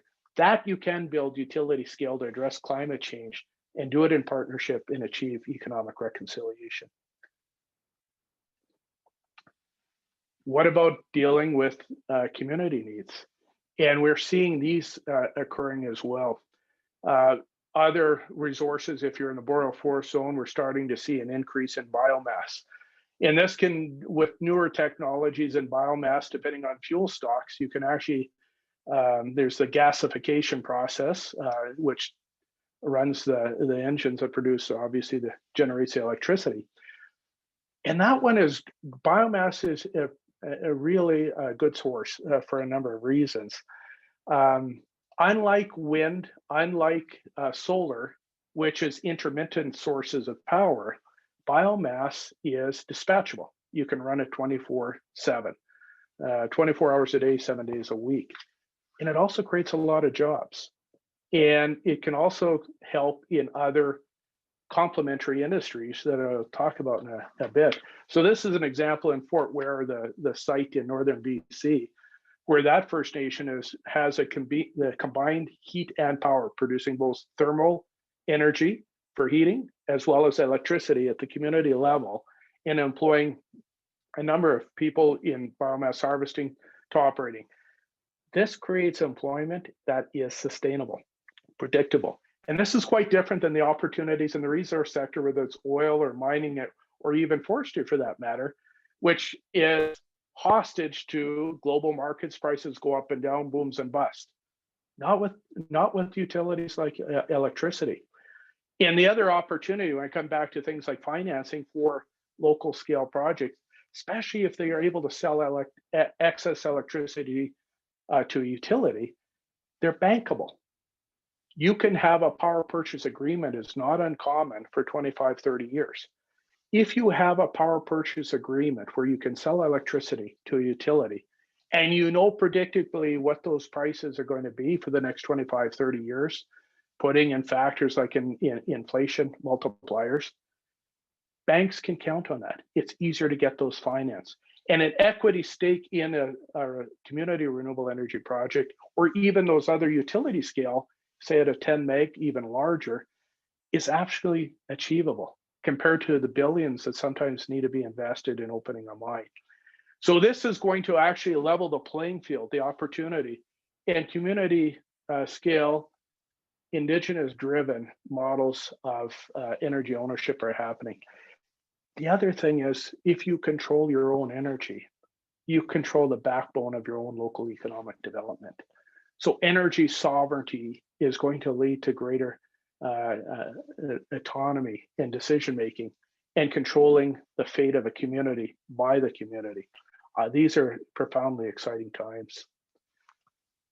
One of the concepts, and this is actually our master's student, Bridget Lim, is working on very explicitly, is the value proposition of Indigenous-led energy. So there's energy has value in and of itself, but it's profoundly much more than that. And having local renewable energy through addressing Sustainable Development Goal 7 leverages many more economic opportunities. There you see Chief Peter Beattie from Peter Valentine Cree Nation, a good friend, I've known for a number of years now. That white stuff he's looking at is ice. On the other side, in the top right-hand corner, are buckets of fish. So there is a summer commercial fishery, inland fishery, that's very important to the local economy. But to have fish and processing it, you need ice to preserve the fish so that you can get those fish to market and sell them at a good price. That requires energy. So imagine if you had a biomass plant and there's a lot of waste heat comes off of virtually any kind of generation, especially where there's thermal generation involved. You can take that waste heat and make ice. Energy can transform into another form of energy. And where other places have been successful has been in creating ice out of waste heat. And whether you live in a hot place or a cold place, you still need ice. Now imagine if you can produce ice cheaper, a very important input into the commercial fishery, and lower your costs and make those fish more competitive in the provincial, national, even global markets. Now you've added value. You can sell more fish and at a higher price, which creates generation, increases wealth generation in the community above and beyond just what electricity for electricity's sake makes.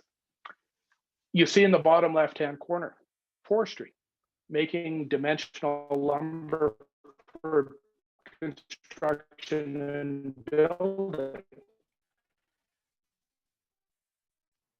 In North America, it's very marginal, and it's subject to the booms and busts. In a lot of sell it, you'd lose money rather than tree, because typically if you cut a tree down, you can't use the top half, you can only use the bottom half for dimensional lumber. Imagine that one harvester cuts the tree down in a sustainable way, transports it, but now you have two purposes for that same log. The top half gets used for biomass as a residual fuel stock. And now the dimensional lumber, its transportation costs have just been cut in half because the other half has been used for renewable local energy. Now you've made another industry that is also renewable and sustainable, now economically sustainable, creating other new opportunities for wealth generation. Further still, you see in the bottom right-hand corner a picture of a greenhouse in Alaska. One of the things that they've done with biomass energy in particular, also relying on other sources like solar, is producing produce either 3 seasons or all year round, healthier foods. One of the challenges for communities is especially in northern and colder climates, is producing sufficient local food. Renewable energy provides an opportunity to create healthier food. And guess what that does? It addresses another sustainable development goal, not just food security, not just economic and social inequality, but health outcomes, because you have better food. This is the power of what renewable energy has the promise to help communities that are otherwise facing many social and economic challenges. So how do we get there? And what's our role and what is our responsibility of those of us who operate in the higher education sector? Well, research, education, and capacity building, and taking deadly seriously our moral responsibility to fulfill the third mission of the university, which is around regional economic and social development, helping with that, with the tools and resources that we have in the university system and in the college system and the polytechnic system together. So you see on the right hand, you see a young woman there. She was actually, she's Gwich'in. She had been down at the University of Saskatchewan with a group of the other Gwich'in youth, learning about the university to offer that opportunity, because many of these students don't have a family member who's gone to higher education, and familiarizing with the offerings and the opportunities are there. Here's something fascinating, absolutely fascinating. When we are working on this research project, which I'll talk about in a minute, you need to be doing work at the community level. COVID-19 hits, and all these communities are in lockdown, and especially Indigenous communities are particularly vulnerable to viruses like coronavirus, because there's a lot of other challenges going on. Plus, there's higher density number of people living in the same square footage at home, sometimes 3 to 4 times the number that you would see in urban Canada or large metropolitan centers. But we overcame that challenge. COVID-19 actually provided almost a silver lining, because young women like Stephanie Clark became community researchers. So the youth became our hands. They became the interviewers, not graduate students, in the community.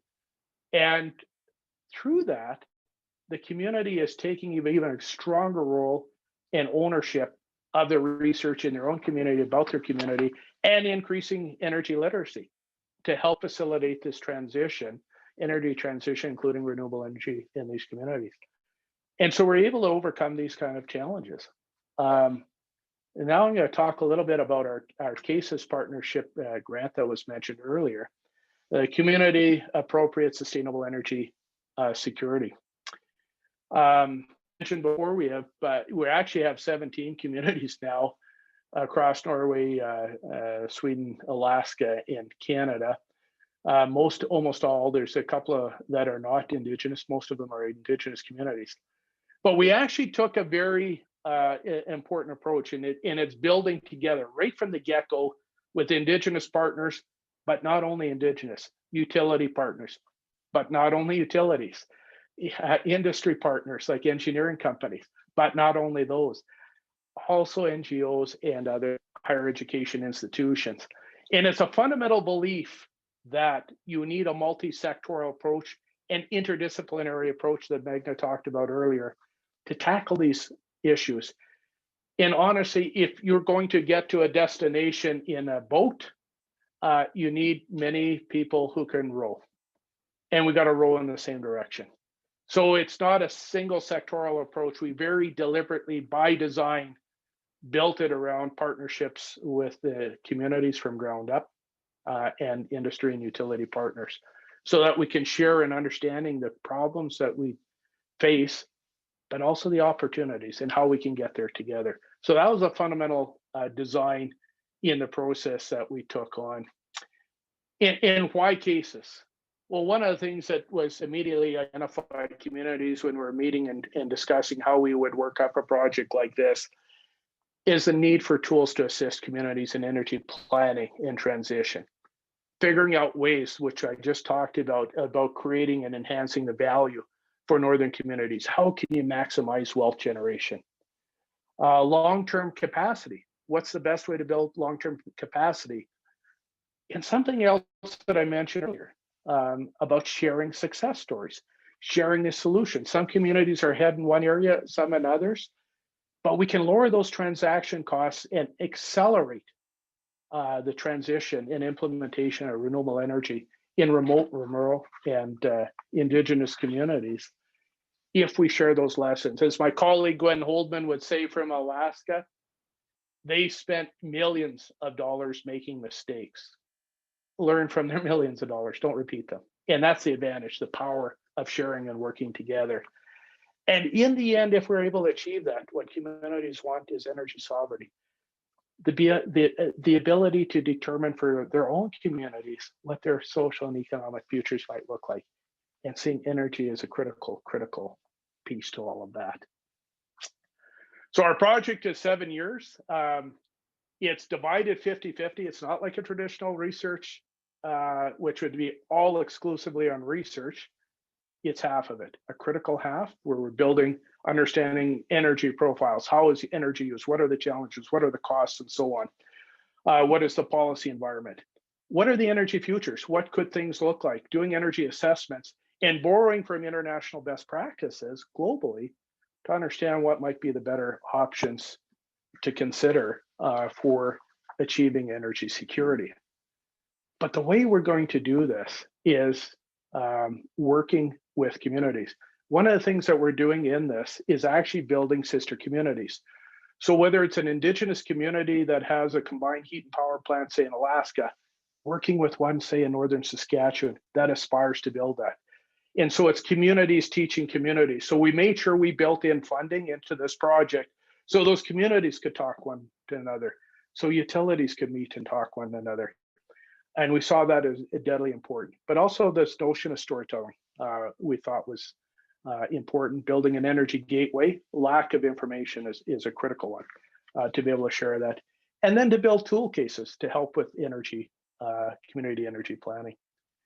That's some of our folks involved. That's me pre-COVID, before my longish hair and beard, and Bram Noble there, Crystal Fraser, University of Alberta, Jordan Peterson, who was the deputy chief at the time, vice grand chief of Gwich'in Tribal Council, and some of our students, and Jackie, their project manager.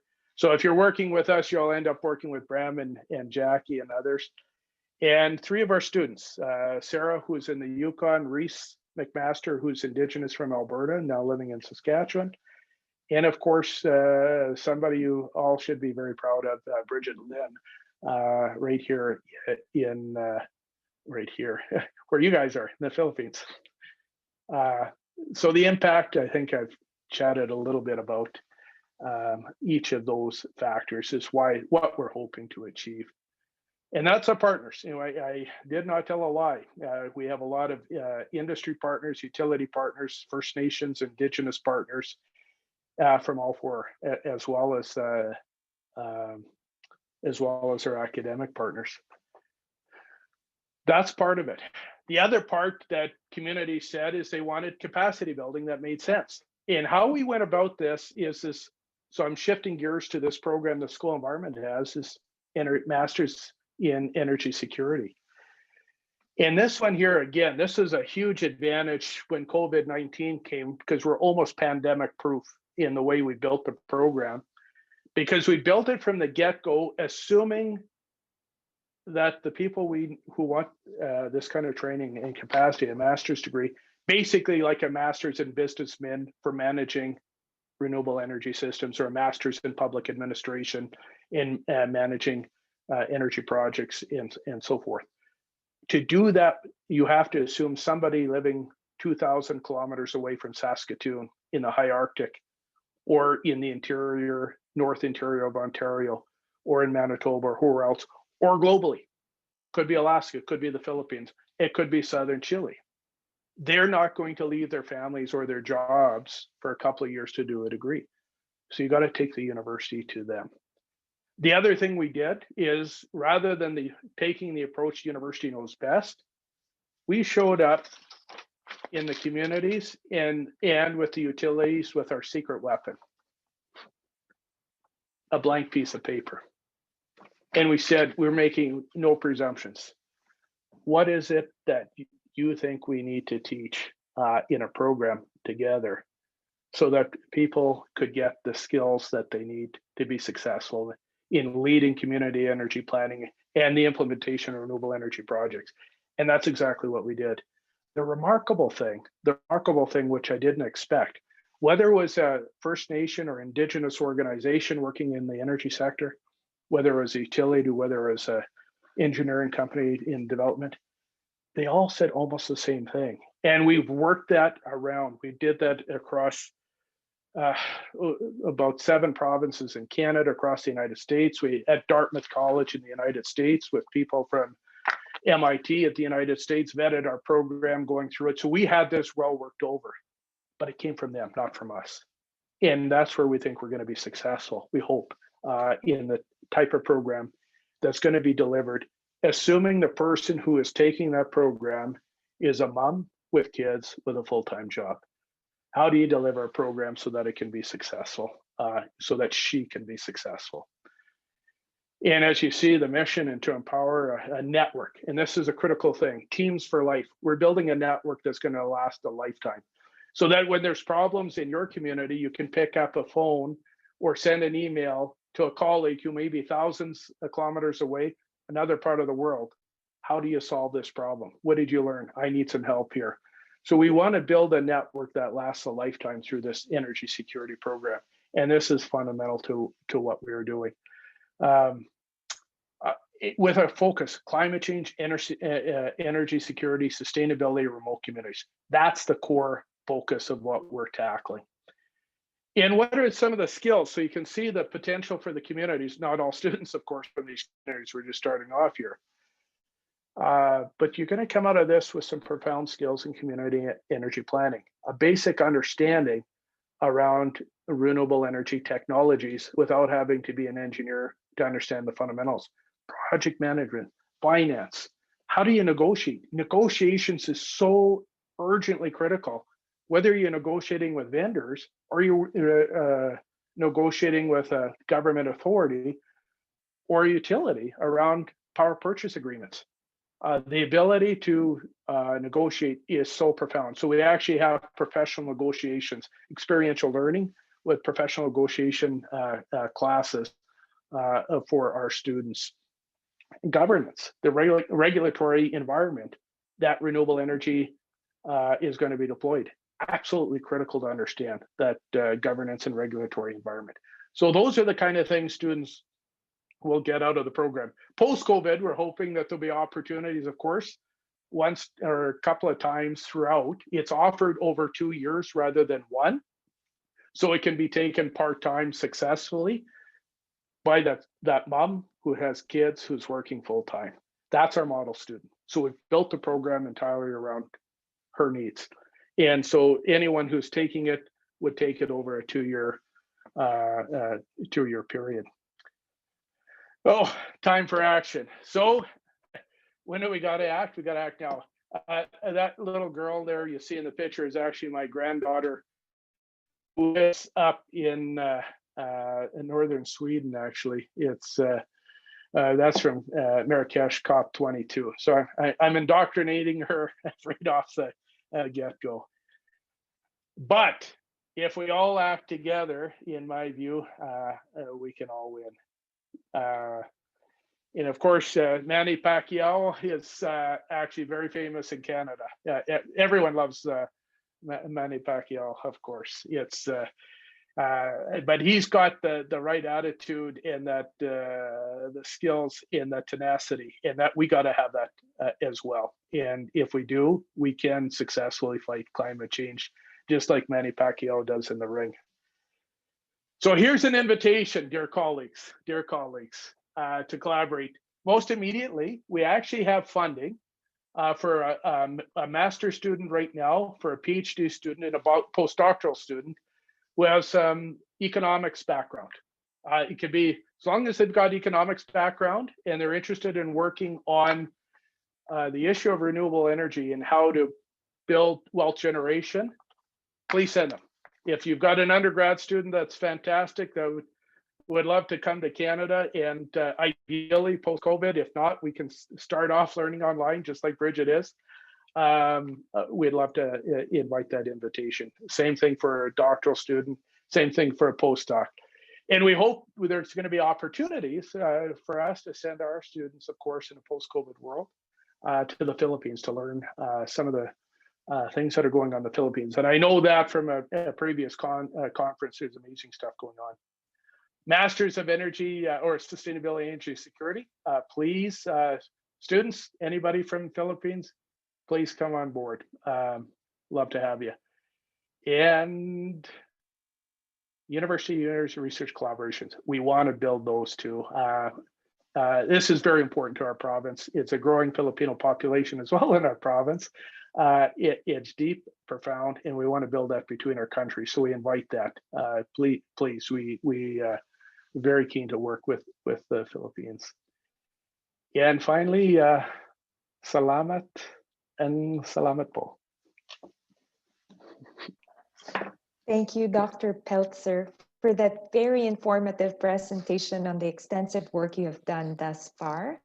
The work you have done with Indigenous communities has remarkably withstood the pandemic, and we're pretty sure that participants in our webinar today would agree when we say that your research and the academic initiatives in the area of renewable energy have been impactful and has significant benefits to communities that need your expertise the most.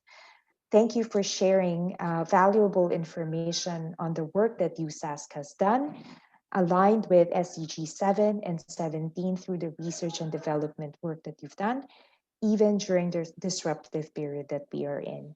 We are certain that at this point, our colleagues from the Philippine higher education sector and other participants at today's webinar are looking forward to connecting with you on proposed collaborative engagements focused on increasing access to renewable energy or clean technologies across the Philippines. It is on that note that we are inviting everyone to please take advantage of this opportunity to please ask questions to our speakers today after such an informative webinar this morning. Colleagues, do you have any questions? We have a lot of comments though, that it's an outstanding presentation, Dr. Peltzer. Salamat. I think you and Meghna have sparked a lot of interest and have inspired many in the higher education sector here in the Philippines today. We're calling for questions, colleagues. Please type them in the chat box or please send them to the names of the participants that are on the screen, on the slide that you see in front of you. We do have one question from Cebu Technological University. Is there an age limit to the scholarship? So that's the question. We have one criterion. As long as the person is living, they can apply. I see. Did you hear that, everyone? No age limit. As long as you're not expired. Exactly. Thank you so much for all of your comments. And someone said they're still alive. Thank you, sir. I think you have one interested candidate on the line. They are alive. We do have another question. did you invite those who have an economic background? How about those with science or a background in science or chemistry? Do you have any Yeah, flexibility? so yes, we do. So for the master's program in energy security, which is a project-based program rather than the thesis-based one, absolutely. So we have basically you can come in with any background, whether it's a science-based background, Mm. teacher education, and so on. Because in a lot of, especially in that particular master's program, we're assuming post-secondary, but not assuming what the background is. Mm. If someone really, really wants to look at on the technology side of renewable energy, we actually have a world-class scholar in Tony Chung in our College of Engineering, who has an excellent group of scholars and a whole environment of researchers working in that field. We also have a new colleague in the School of Environment, Andrea Cry, who is an engineer by training. And so she's absolutely fantastic in terms of on the engineering side. And she's the manager, she's managing the program for the Masters of Sustainability in Energy Security, the project-based masters. So, so you have a couple of options there if you're interested in pursuing the science route. But no, we don't discriminate against anyone who knows that 2 + 2 = 4. We'll take anyone with science, you betcha. Thank you for clearly explaining that, Dr. Peltzer. We do have a question, but I think this is more geared towards the embassy.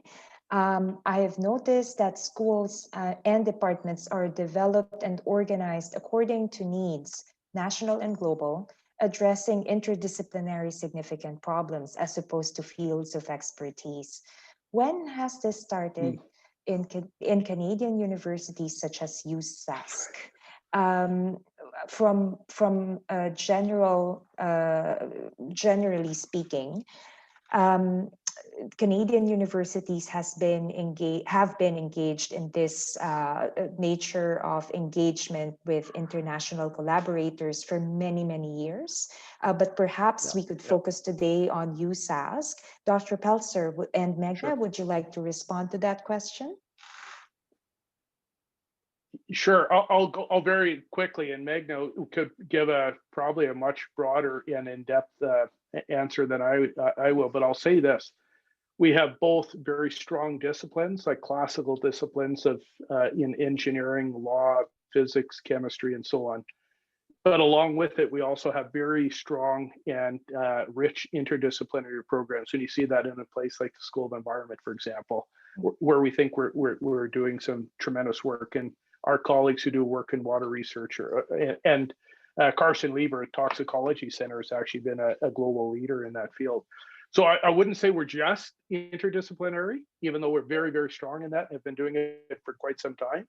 But we also have parallel with it very strong classical disciplines. So we have both, and both are actually quite strong at the University of Saskatchewan. But I turn it over to Megna, who will have a better command of the university as a whole. I think the university actually encourages interdisciplinarity, and so it's written in a lot of our plans, like our research and university plans, about how themes are cross-cutting by nature, and so how we need to be more holistic in our approach, and how doing something in one particular area may advance the progress of another, and so that is sort of core to the way the university operates. And so you find that a lot of the schools and centers and institutes have adopted that. And that's just, I think, the way that most Canadian universities operate. Thank you, Magda. Yep. So taking a page out of your book, the term colleagues here would be holistic approach in terms of advancing your internationalization initiatives. We do have another question. Do you have a PhD program in energy sustainability? So no, not energy sustainability per se. So we have a PhD program in sustainability. So if somebody wanted, it's interdisciplinary, but if they wanted to focus on energy sustainability and energy security, they absolutely could. So we actually have 5 doctoral students right now at the School of Environment that are working on energy sustainability. And again, from different backgrounds. Some are more on the social policy side, tackling it from that lens. Others have a really hardcore engineering physics background. But all of them have come to the school because they wanted to tackle these challenges in an interdisciplinary way. And mixing, getting a better handle on the social science community relations for those that have more of science technology. And then those on the social science side have come in because they want to be able to understand the interface between technology and how that can have an impact on social economic development. So it's not labeled that per se, because again, embracing those profound principles of interdisciplinarity, it's really around sustainability science more broadly. I see. Thank you, Dr. Yeah. Beltzer. We do have a very, very good comment from the De La Salle University, and we'd like to mention the participation of Dr. Chua Garcia. Thank you, University of Saskatchewan. You're not just interdisciplinary, but you're also highly inclusive. So that's a very good compliment.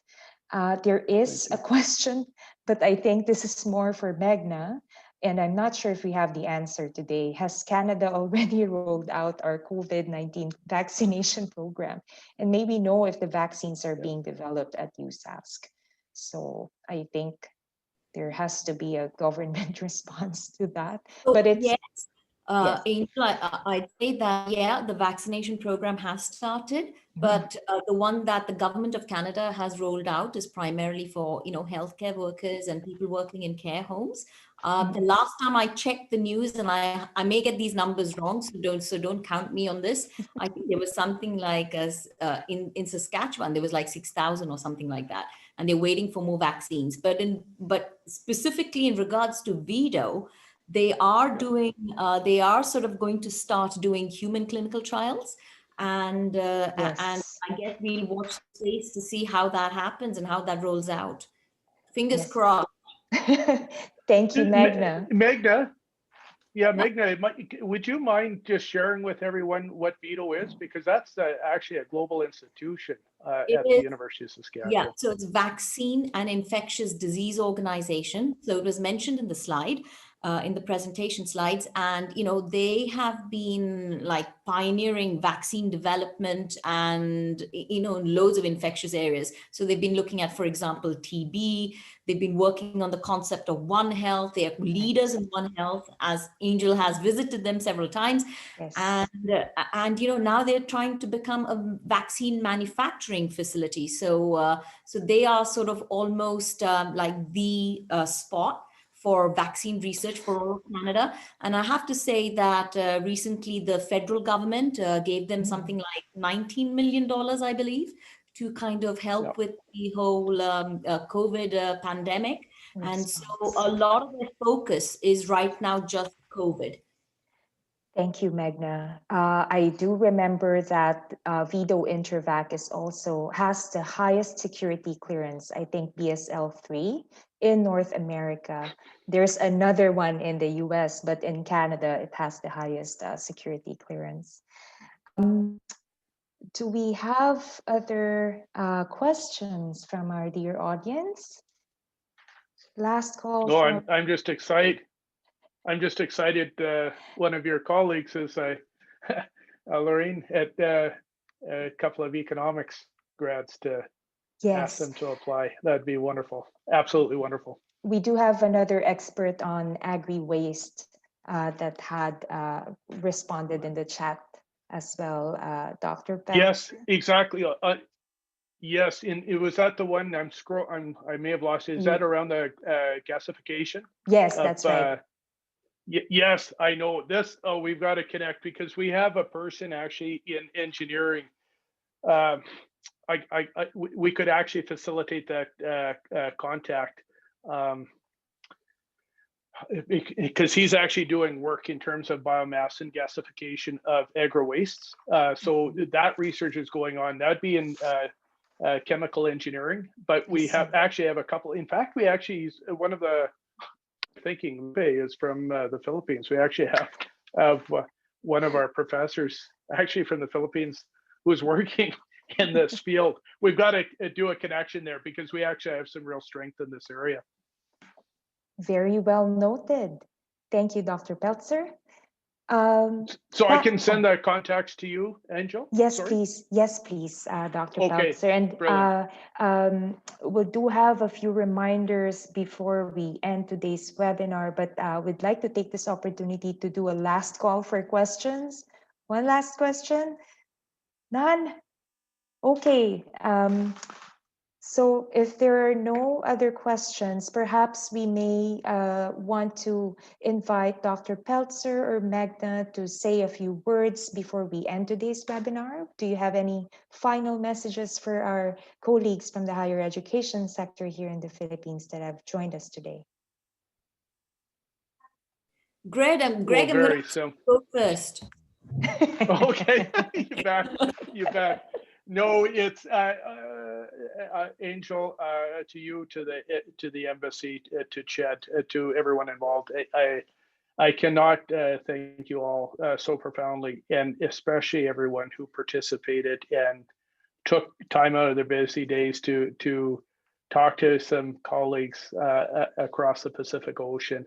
We're profoundly grateful. But we want.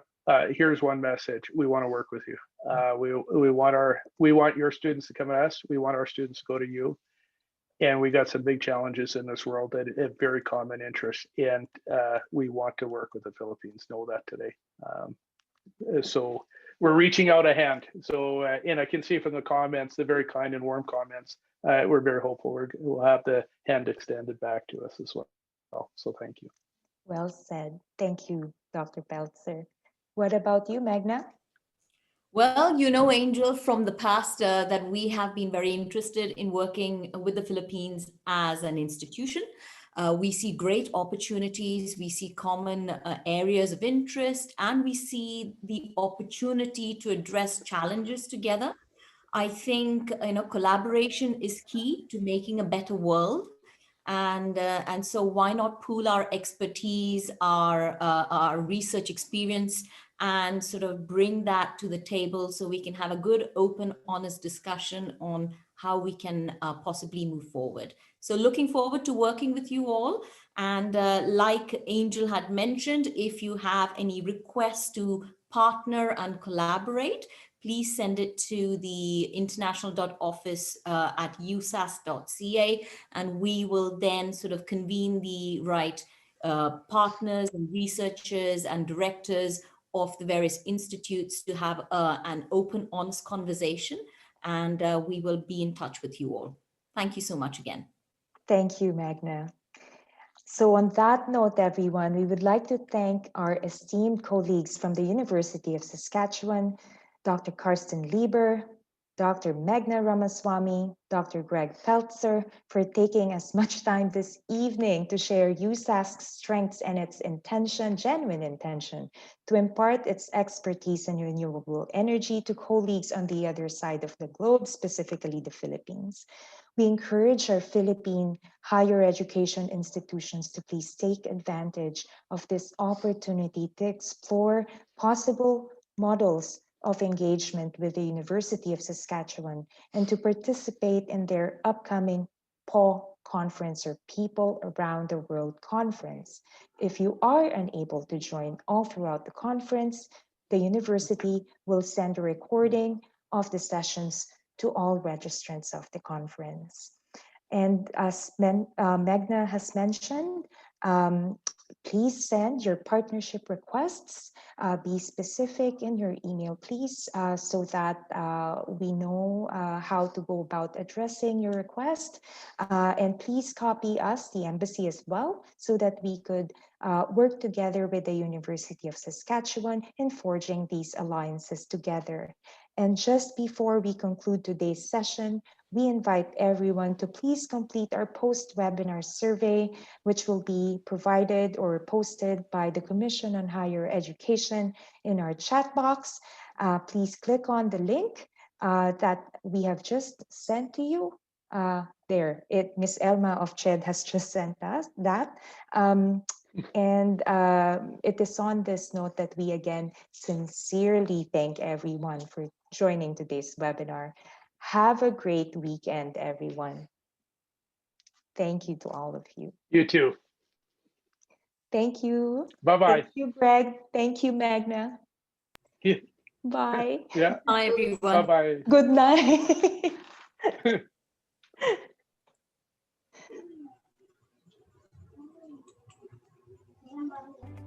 Thank you, Miss Elma. Thank you, Miss Angel. Thank you, everyone. Hi, Dr. Loren. Hello, Ma'am Marilyn.